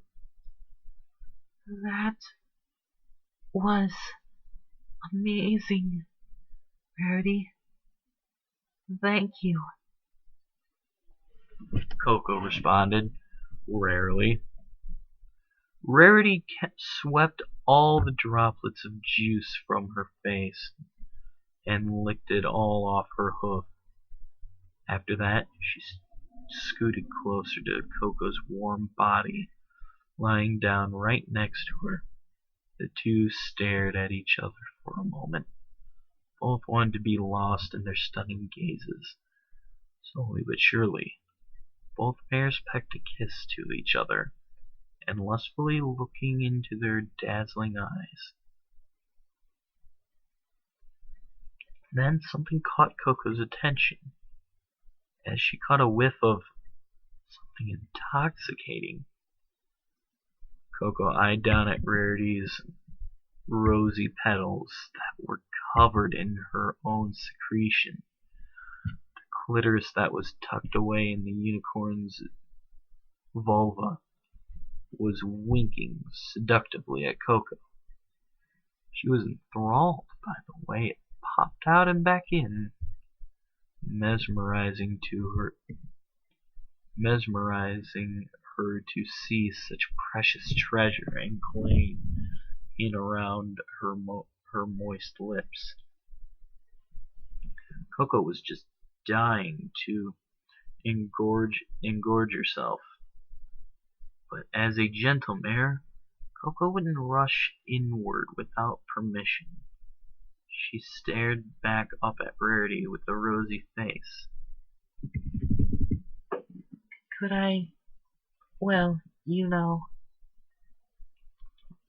As Coco was trying to describe her request, Rarity knew exactly what she wanted to do next. But of course, dear. Please do away with me, my love, she replied, moving her body up and sitting on top of Coco's face. In a matter of seconds, Rarity saw Coco blush fiercely, and her eyes widen. The unicorn could tell that the shy mare below was too apprehensive to continue. She was already lost of direction. Darling, darling, just do what I did to you, and you'll do fine, Rarity said reassuringly, smiling down at Coco under her flower. Coco nodded and stared at the swollen, meaty pussy, continuing to wink in front of her. The blush on Coco's face intensified again. From viewing such stunning features, she took a deep breath to calm her nerves, and exhaled through the nose. Rarity was getting turned on just seeing Coco in this position. Her tail flicked excitedly. Coco glanced up and gave her an adorable, hesitant glance. Rarity smiled and gave a nod of approval. Coco then leaned in and gave a lick up the center of Rarity's lips, sending shivers through her. Rarity gave a happy-sounding moan to encourage the other mare, who started to part her folds with her tongue. Yes, that's good. Deeper, my love, she moaned positively, instructing the inexperienced mare. Coco closed her eyes and gave a small moan, pushing her tongue deeper into the white mare and flicking it about, rubbing it against all surfaces. As Coco continued to work deeper, she began to gain some experience on what was starting to quiver with pleasure. She felt her lover's tongue slide deeper inside of her.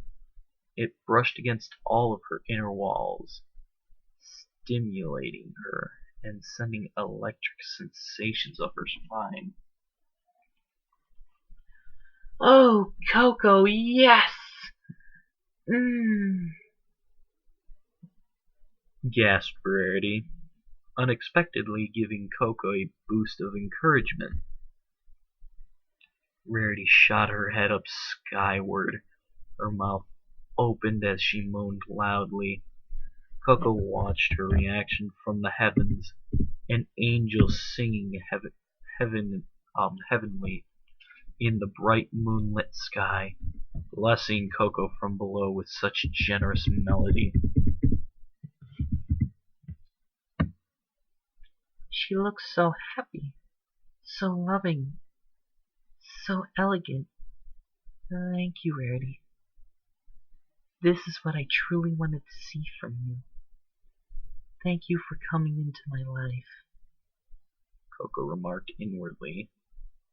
A tear of happiness rolled into the side of her face, while Coco's tongue excavated through the cave.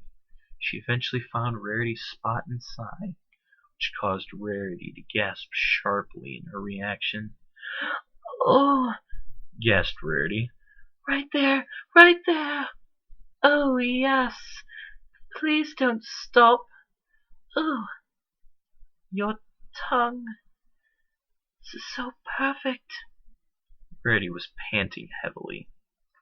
A thin layer of sweat shined in the pale moonlight, coating her in a silvery veil that defined heaven's beauty into Coco's eyes. She could feel pressure building between her legs, and all the enraptured sensation she was feeling from Coco's slithering tongue was pushing her closer and closer to the edge. Her nethers began to leak. Beads of nectar were rolling down Coco's lips, and the rest was going down her throat. The bridal-way dressmaker was infatuated by the sweet and enjoyable nectar pouring into her mouth like a flow of free creek. The taste that became so scrumptious it engavelized Coco to further quench her irresistible hunger for more of the unicorn's love juice. Coco couldn't help herself by placing both of her hooves onto Rarity's flanks and pushing her lips further toward her face. Rarity started down with only one eye barely open. Seeing Coco become infatuated by her flower while grabbing her buttocks fiercely. Yes, it said buttocks. The way Coco squeezed and mushed her buttocks. I can't say that with a straight face. Couldn't you have just stuck with flanks? Please, could you have just stuck with flanks?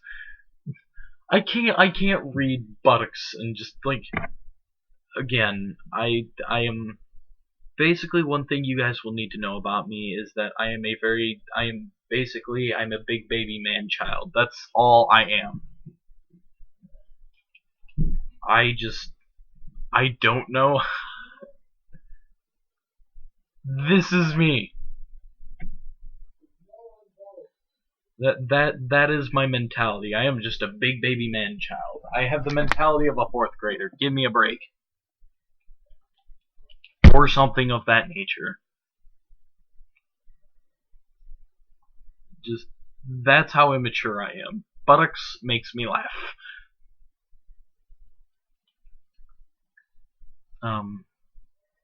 Overwhelmed. Rarity. Overwhelmed. Okay. Let's backtrack so we're all on the same page here again, because I'm not even on the same page with myself. The way Coco squeezed and mashed her buttocks together overwhelmed Rarity, as the sensation was pushing her over to her limit. Rarity was rising fast and hard. The sensation skyrocketed her to uncontrollable heights. She strained every muscle in her body and prepared herself for the largest orgasm she ever had. Instinctively bucked her hips and grounded her clitoris on the earth pony's muzzle, causing more nectar to pour out. After a few intense seconds of skyrocketing toward her edge, Rarity was about to burst. Yes, I'm coming, Coco, darling. Ah, yes. Oh, oh, oh, oh. Rarity gave a very long and loud moan in profound pleasure.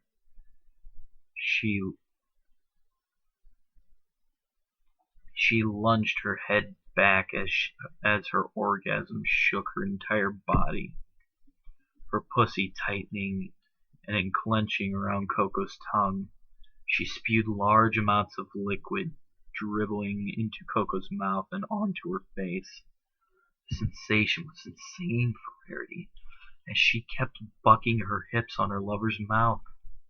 For the first time in Rarity's life, she experienced an orgasm that likes which she had never seen, had been able to achieve.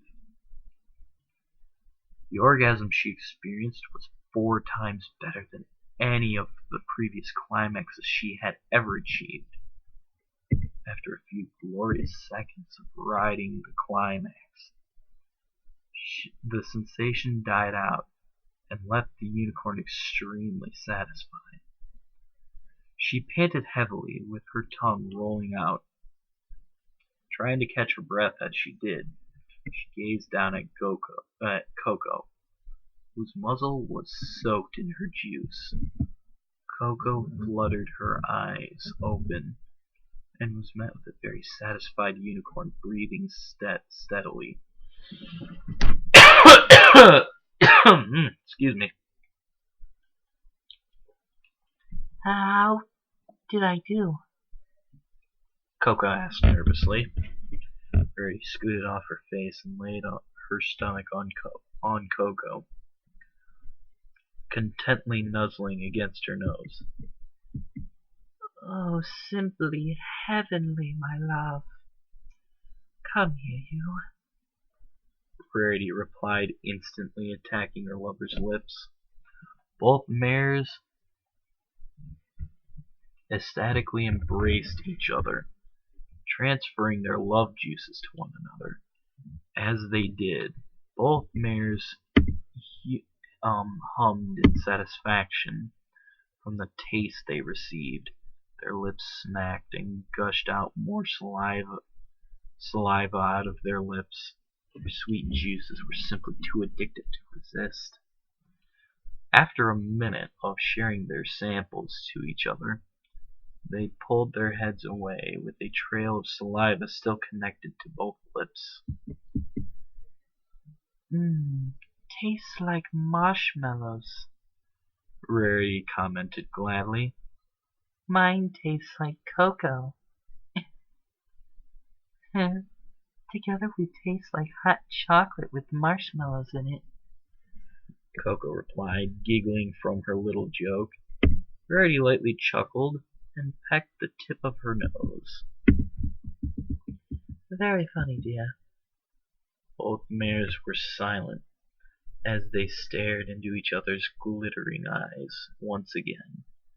Their faces were still rosy from excitement, and their hearts were beating madly. Now both of them had an interval to spare. Rarity thought it was the best time to ask her a question. Coco, since you are, well, jobless now, how would you like to work with me instead? Rarity asked nervously, causing Coco's eyes to widen in surprise and response. With you? Coco replied in a baffled tone. Rarity nodded slowly. Since I am in need of some extra hooves, you can help out by fulfilling dress orders.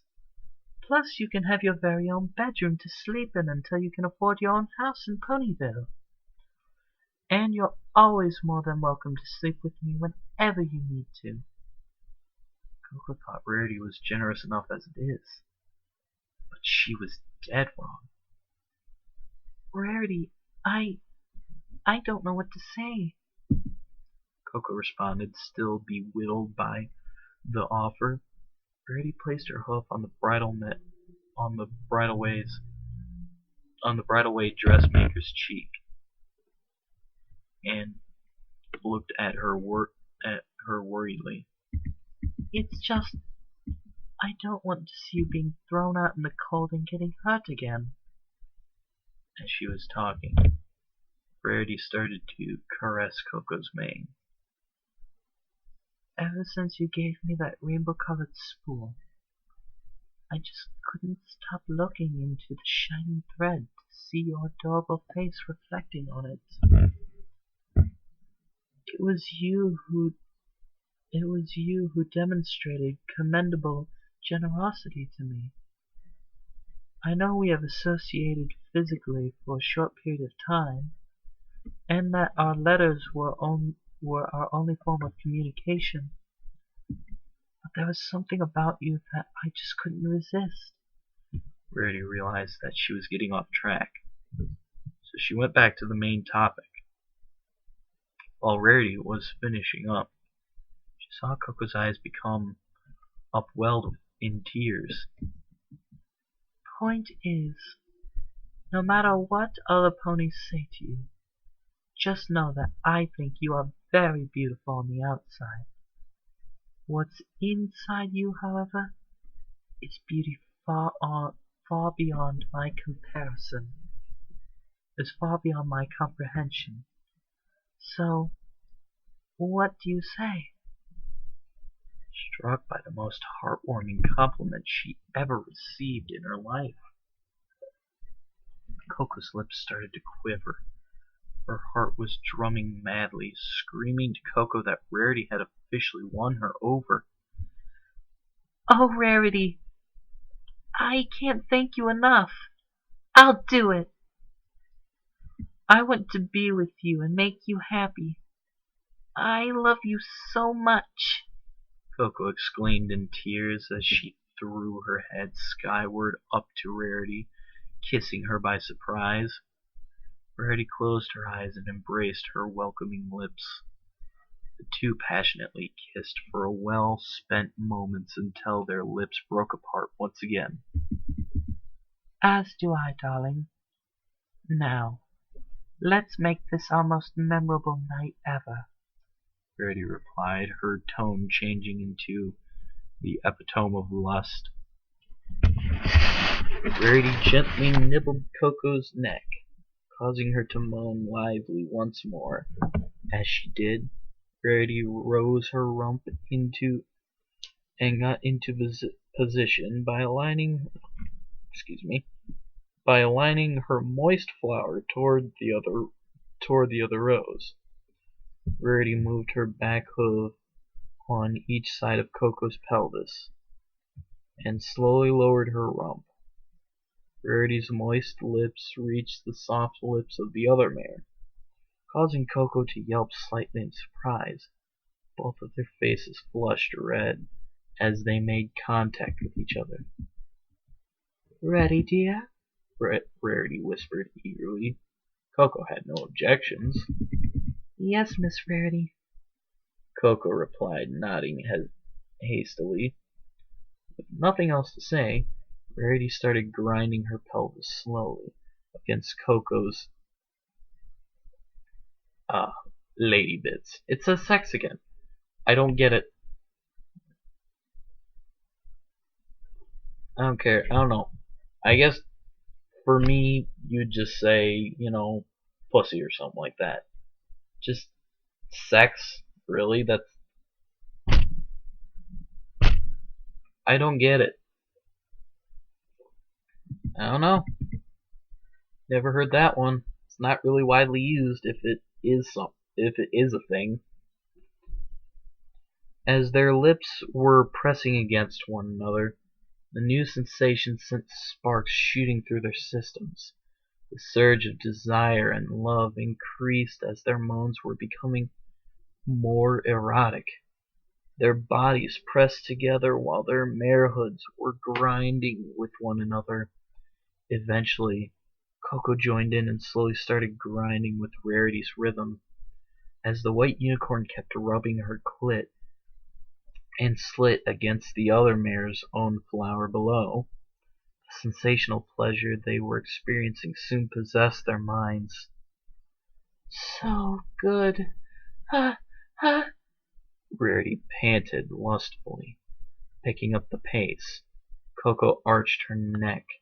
She moaned erotically, cute with the erotically cute, with a mixture of lust and satisfaction. Please, don't stop. Coco pleaded, as she wrapped her arms around Rarity's back. As Rarity continued to rut her new assistant gracefully, she laid herself onto Coco's body, wrapping her arms around her neck and resting her chin onto her right shoulder. Coco also rested her chin on Rarity's right shoulder, while tightening her grip on the unicorn's back. Now comfortable in their improved position, the two continued on, as their bodies were being operated by their love. Their accelerating hearts were beating faster, and their bodies, hard to stop, felt as if they couldn't control their bodies anymore. All they want right now was raw lust and pure pleasure from each other. Eventually, Rarity desperately started to go faster, making the bed creak and wobble, accompanied by both of the mare's moans. They were causing so much ruckus that nearby next-door neighbors could hear them clearly through the walls.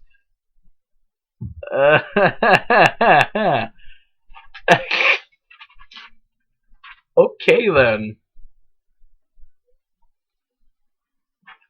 The sad part is, that's where I was thinking.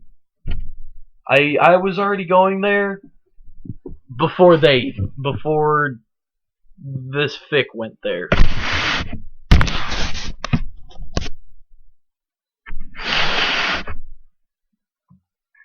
Yet, as much as they want to stop them or tell them to keep it down, most of the ponies nearby listened on the hot lesbian action.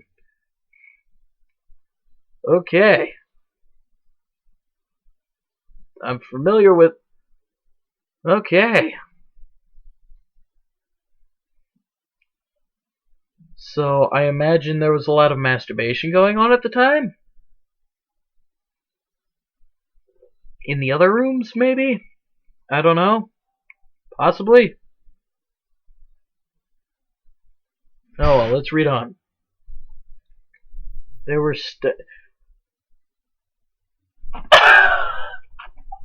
How do I fucking call this shit? How? How do I fucking call this? How? I fucking called it! Oh, just... How did I call this one out? I guess it's no surprise, but just come on! I've been, seriously. I called out with people in rooms next door, hearing the shit, and then I call it out again. I swear to God, one more fucking time, and I will officially call myself a wizard. I am a fucking wizard at that point. Mind you guys, I have not read this fanfic. I'm blindly reading this through, so there's no way I could fucking know what's going on here. Just how? There were stallions stroking their hard, long cocks, and mares rubbing their wet pussies, pleasing themselves at the sound of the two lovers, while other ponies ignored the ruckus and slept.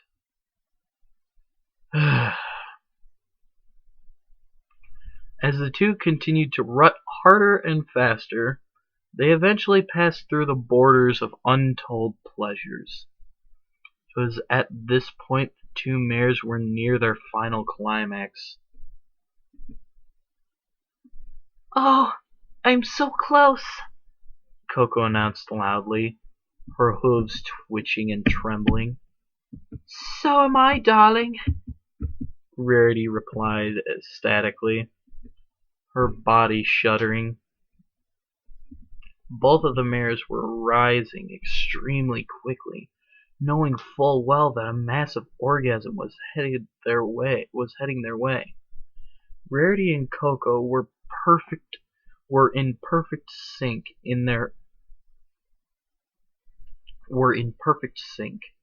Their hearts were beating as one.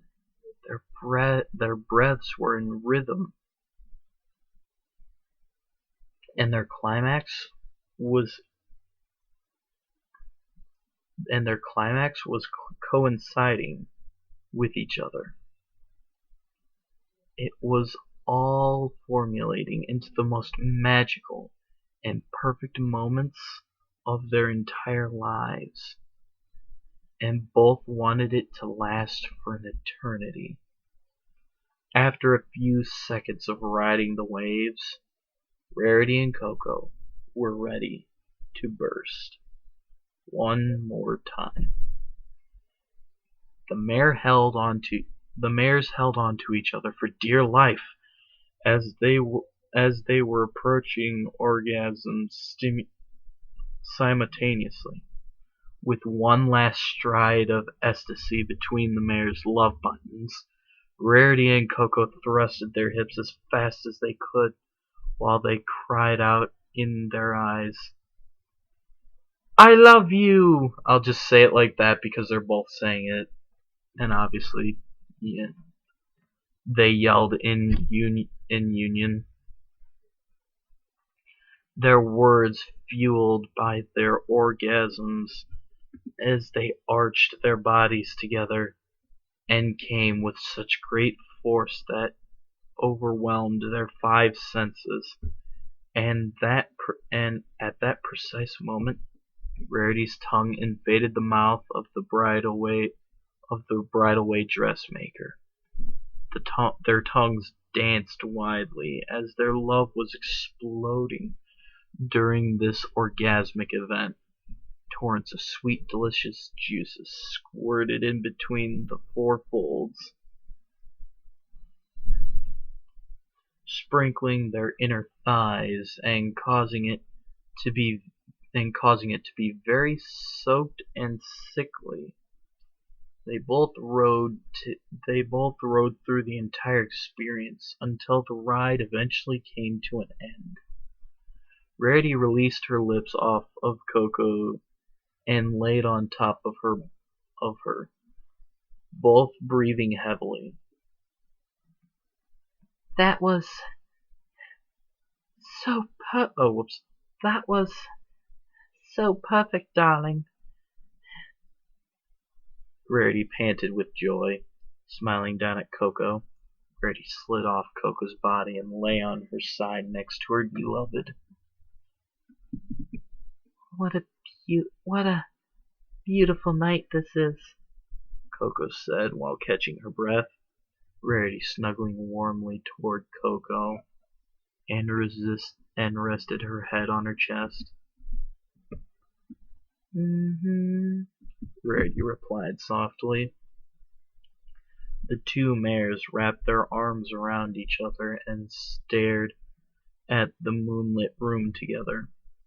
Both mares were peacefully nested in their bed, with the sheets pushed aside from their love activity. Rarity and Coco held on to themselves, smelling their sweet and sweaty pheromones, and ignoring the nectar that soaked their clothes. They laid next to each other in silence, enjoying the moment they were having. So, does this mean we're mare friends now? Coco asked curiously. Breaking the silence, Rarity's body turned to the side of Coco's face and smiled brightly. "Fuck you, bitch, get out of my house." No. Why, yes, I suppose so, darling. Honestly, I would never have thought of love making with another man before. I thought that my only interests in romance were stallions, and inherent with their inherent elegance, handsomeness, and charm. Of course, they never, of course, they never work out for me in the end, which is rather unfortunate. Perhaps I've been looking in the wrong place for love. That's when I ran into you. From the moment I laid my eyes on your face, your mane, and your body, I knew right there that we might have a very special connection. And now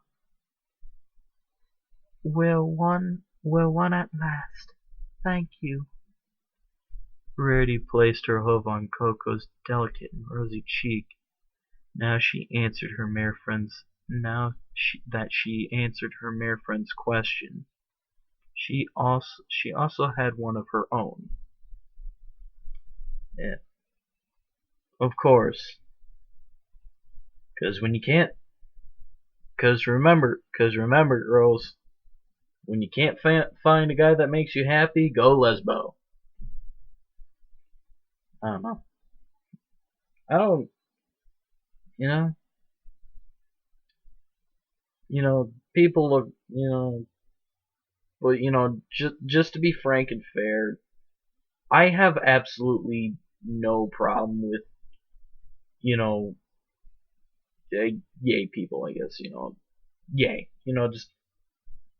Just so you're gay. That doesn't pertain anything to me.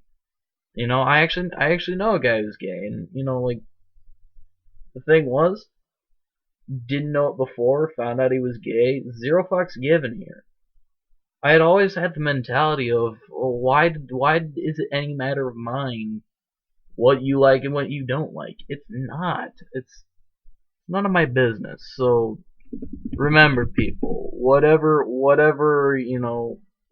answers your call, I guess, if I can say that and make it make sense. But I just say go what feels right to you. If being with somebody with the same sex feels natural to you, then do it. Fucking do it. Make yourself happy. And all you fucking pricks out there,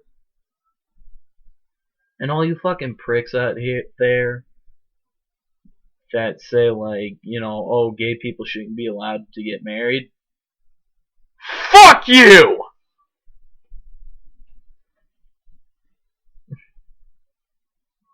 And I mean that. So, does this mean you would like to come live with me? Coco looked away from Rarity for a moment, pondering on what she had been through, and how generous and lovely Rarity was to her. Felt like her entire life was being dragged on a rope, going through a road of never-ending pain and suffering. She felt helpless to escape her fate, that everything was closing down on her. Poor Mare was heading towards damnation until Rarity arrived and rescued her from the cruel bindings of reality. Coco was extremely glad that Rarity was the one to pull her out of her darkest well and bring her back into the warm light. Coco May had been showed her purpose from Siri and the Hiney of the Hills members, or Hiney of the Hills, sorry. But she never felt respected, let alone loved. Rarity, on the other hand, provides her with not just love, but a real home to be in. She thought that All of this was too good to be true. It was as if an angel was sent down from the heavens and carried her away to salvation. And Rarity fit the role perfectly. An angel came and rescued me from my torment. Well, this is basically taking on the movie role of All the Way to fucking Never Neverland. But, just fits perfectly.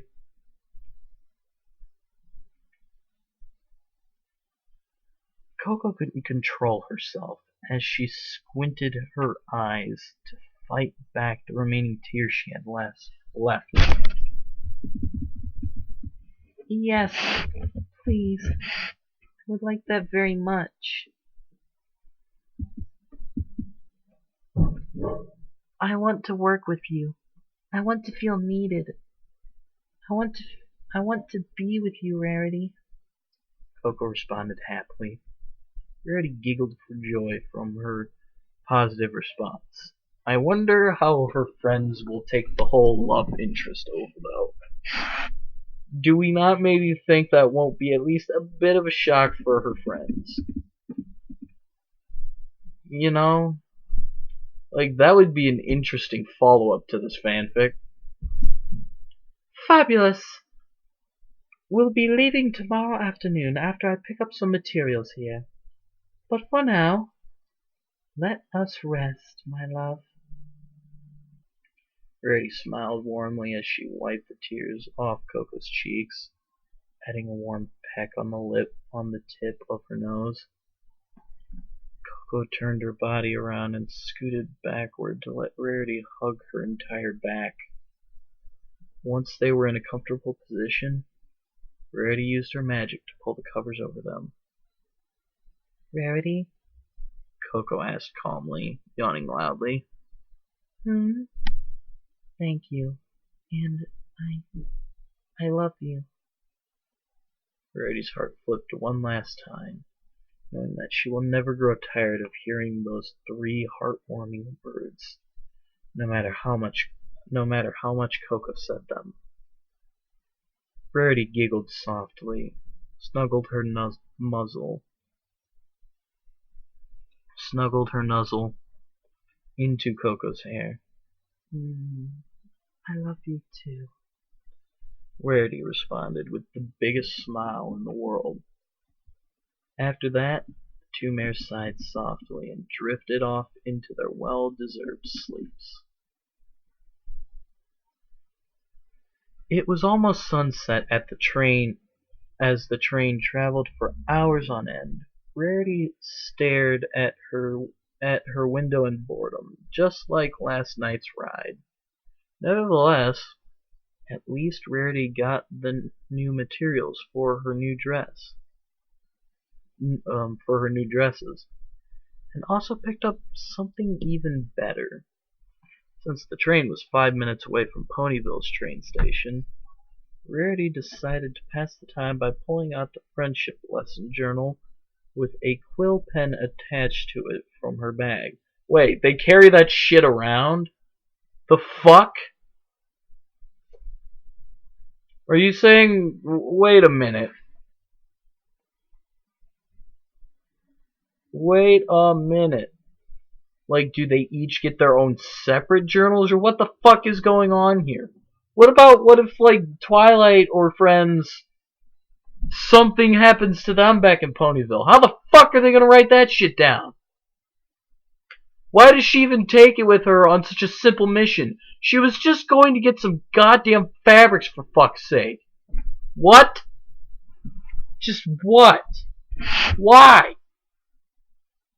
Why? Ugh!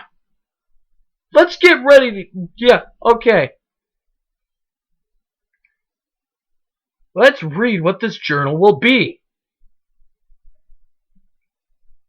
She levitated the book to her lap, opened to an empty entry, and began writing down her thoughts.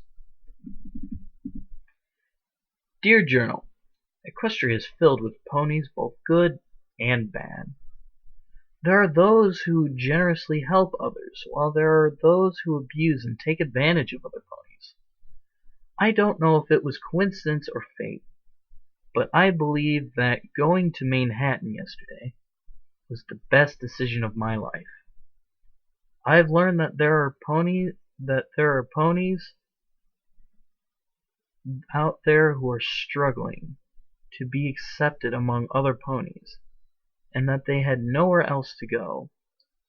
Most ponies in Manhattan were too lazy or stubborn to help out that person in need, but if you give them a hoof and give that pony a second chance, even by being very generous to that pony, you will bring them good receiving them wait you will bring them good fortune in their lives. Generosity is a sign of caring for one another, giving them gifts and sometimes receiving them. It helps to strengthen your bonds with one another, forming a more powerful and stronger relationship. And I do believe that if you spread your generosity as much as you can. As Rarity was about to finish writing her final sentence, she looked beside her and stared at Coco sleeping onto her shoulder peacefully. She couldn't help but to smile at how precious she looked. And she was sleeping on her from the once empty seat. Then you will find something even better in the future, especially if it's finding your very own special sun pony. Rarity. P.S. Never trust Manhattan's hotel bathrooms. Trust me. Okay! Do I even want to fucking know? Just you put that in a diary entry, Rarity. Just why? Why? Why?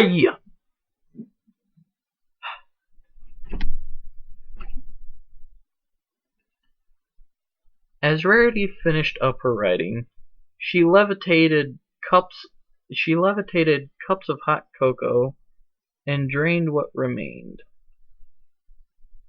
She then placed it into the trash bin near her. After that, Rarity levitated the journal and quill pen back into her bag and nuzzled her mare friend's head. Blech. Coco giggled at her tickling nose as she looked up to see her lover's warming smile. Welcome home, Coco, Rarity whispered softly, kissing her on the forehead. The train came to a stop. Puffs of steam were blown out from the outside, as they now arrived at their destination. It's good to be home, Rarity, Coco replied happily, snuggling Rarity. It's a story of love and affection. Okay, I'm better now. Coco felt excited to know that once she steps out the train doors, she will pass through the gates of heaven and be brought into paradise. Once she gets off the train, all her bad memories and thoughts will stay aboard the train and be sent far away forever, never to haunt and torment her ever again. And once she basks into the light of Ponyville, her new life with Rarity and her friends will begin anew.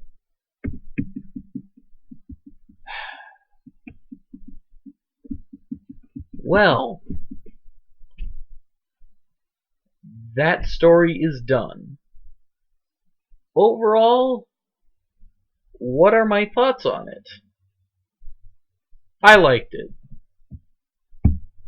as even though yes, there were parts of it that obviously I was not too content with, overall I liked it. The story was very much so enjoyable. Um, I really liked how it set itself up though, most of all. Like my favorite part of that was literally before the sex scene. It was just literally just the leading up. I mean, as heartbreaking as it was to see what happened to Coco Pommel, I did it again. What happened to Coco Pommel? Still, it was so damn well written out. I liked it. It was, I mean, it was just great. So yeah, you know, for the fact though that this was a Rarity X Coco shipping, I almost feel like I should have co-read this with Brad the Browncoat Brony, um, because I mean I do genuinely like his Rarity voice better over mine. I don't know, maybe that's just me. I don't know, but I mean, you know, and plus he's a good friend of mine, and he's also a big Rarity. He's also a big Rarity fan. You know, I mean, I felt like this would have been better if I read it with him, but who knows? But so anyway, thanks again to Lordor 1000 for for requesting this fic. I really actually enjoyed it. I'm glad you requested me to read this. It was a really good fanfic, and I'm glad I took, and I'm glad I went and checked it out. But so as for everyone else,